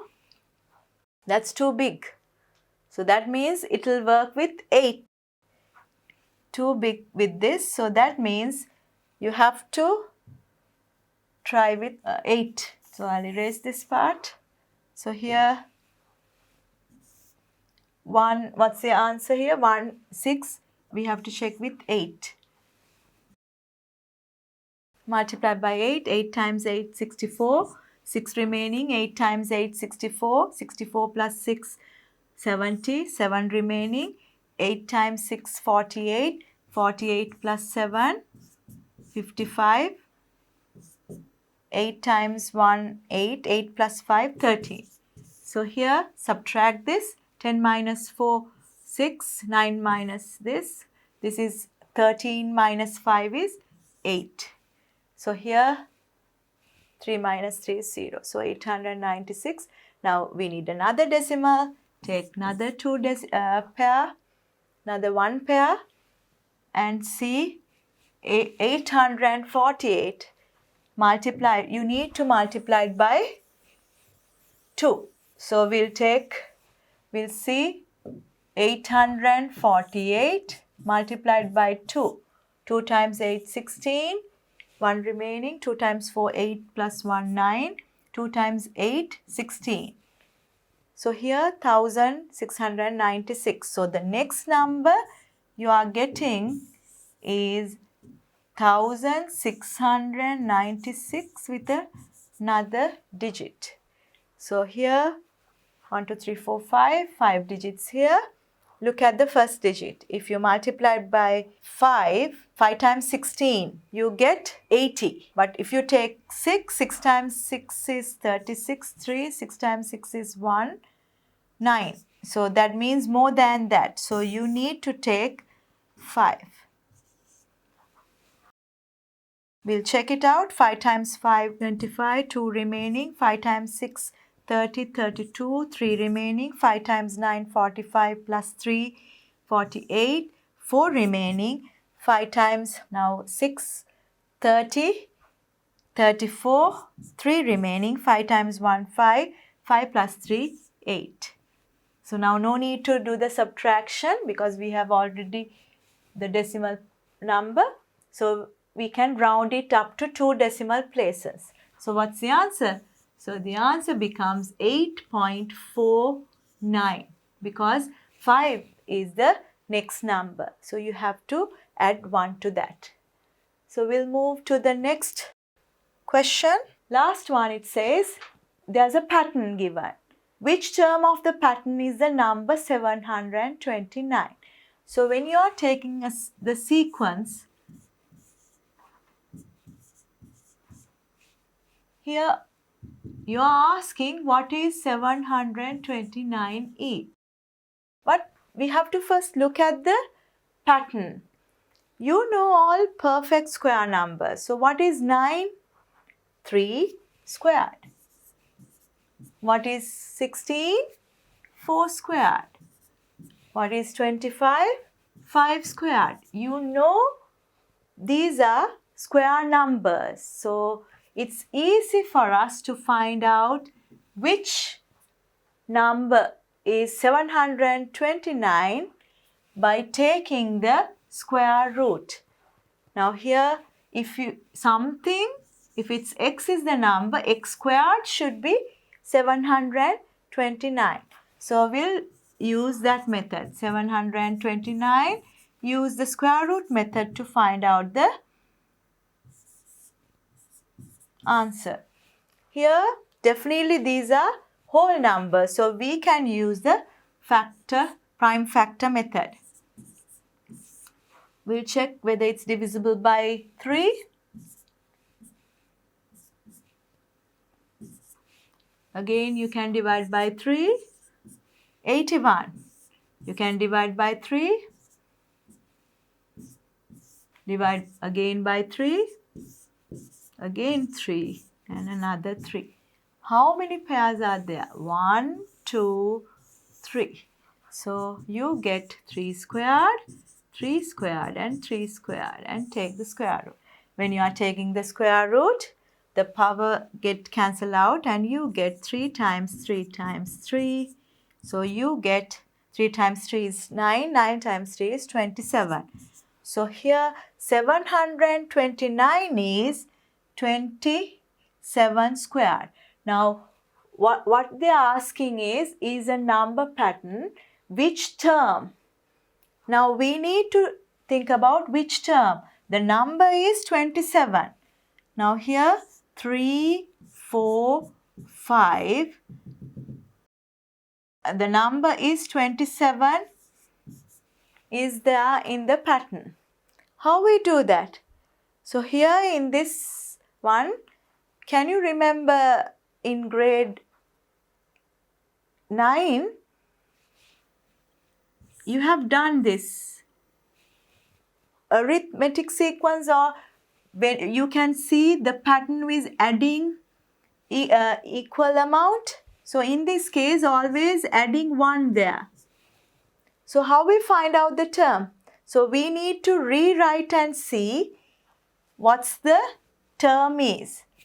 Now here, this one, the first term is 3 and the number given is 27. So which term satisfies this sequence? So you need to figure out by taking the sequence method. So here what we can do, you can rewrite 3 in terms of 1. So here you can write 1 times n. If it's 1, you have to add 2. So here without writing n, I can write 1 times 1, add 2. What's the second number? 1 times 2, add 2. What's the third one? 1 times 2, add 3 and add 2. So this becomes 5. So according to this one, something 1 times n plus 2 should be 27. So how we find out the term number? So you are getting a pattern. This is called the general term. So we can solve and find out which term is 729. So according to this one, n plus 2 equals 27. So what is n? You subtract 2 from this. 27 minus 2, 25. So the 25th term is 729. Dear students, now we have already covered the theory part in chapter 2.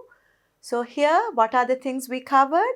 We found out what are the square numbers, and then we discussed how to find out the square roots of perfect squares, and then how to use approximation method to find out the square root. And the last method is how to find out the square roots using division method. So now you can try out all exercises and examples, and I hope that you can easily do these questions with my explanations.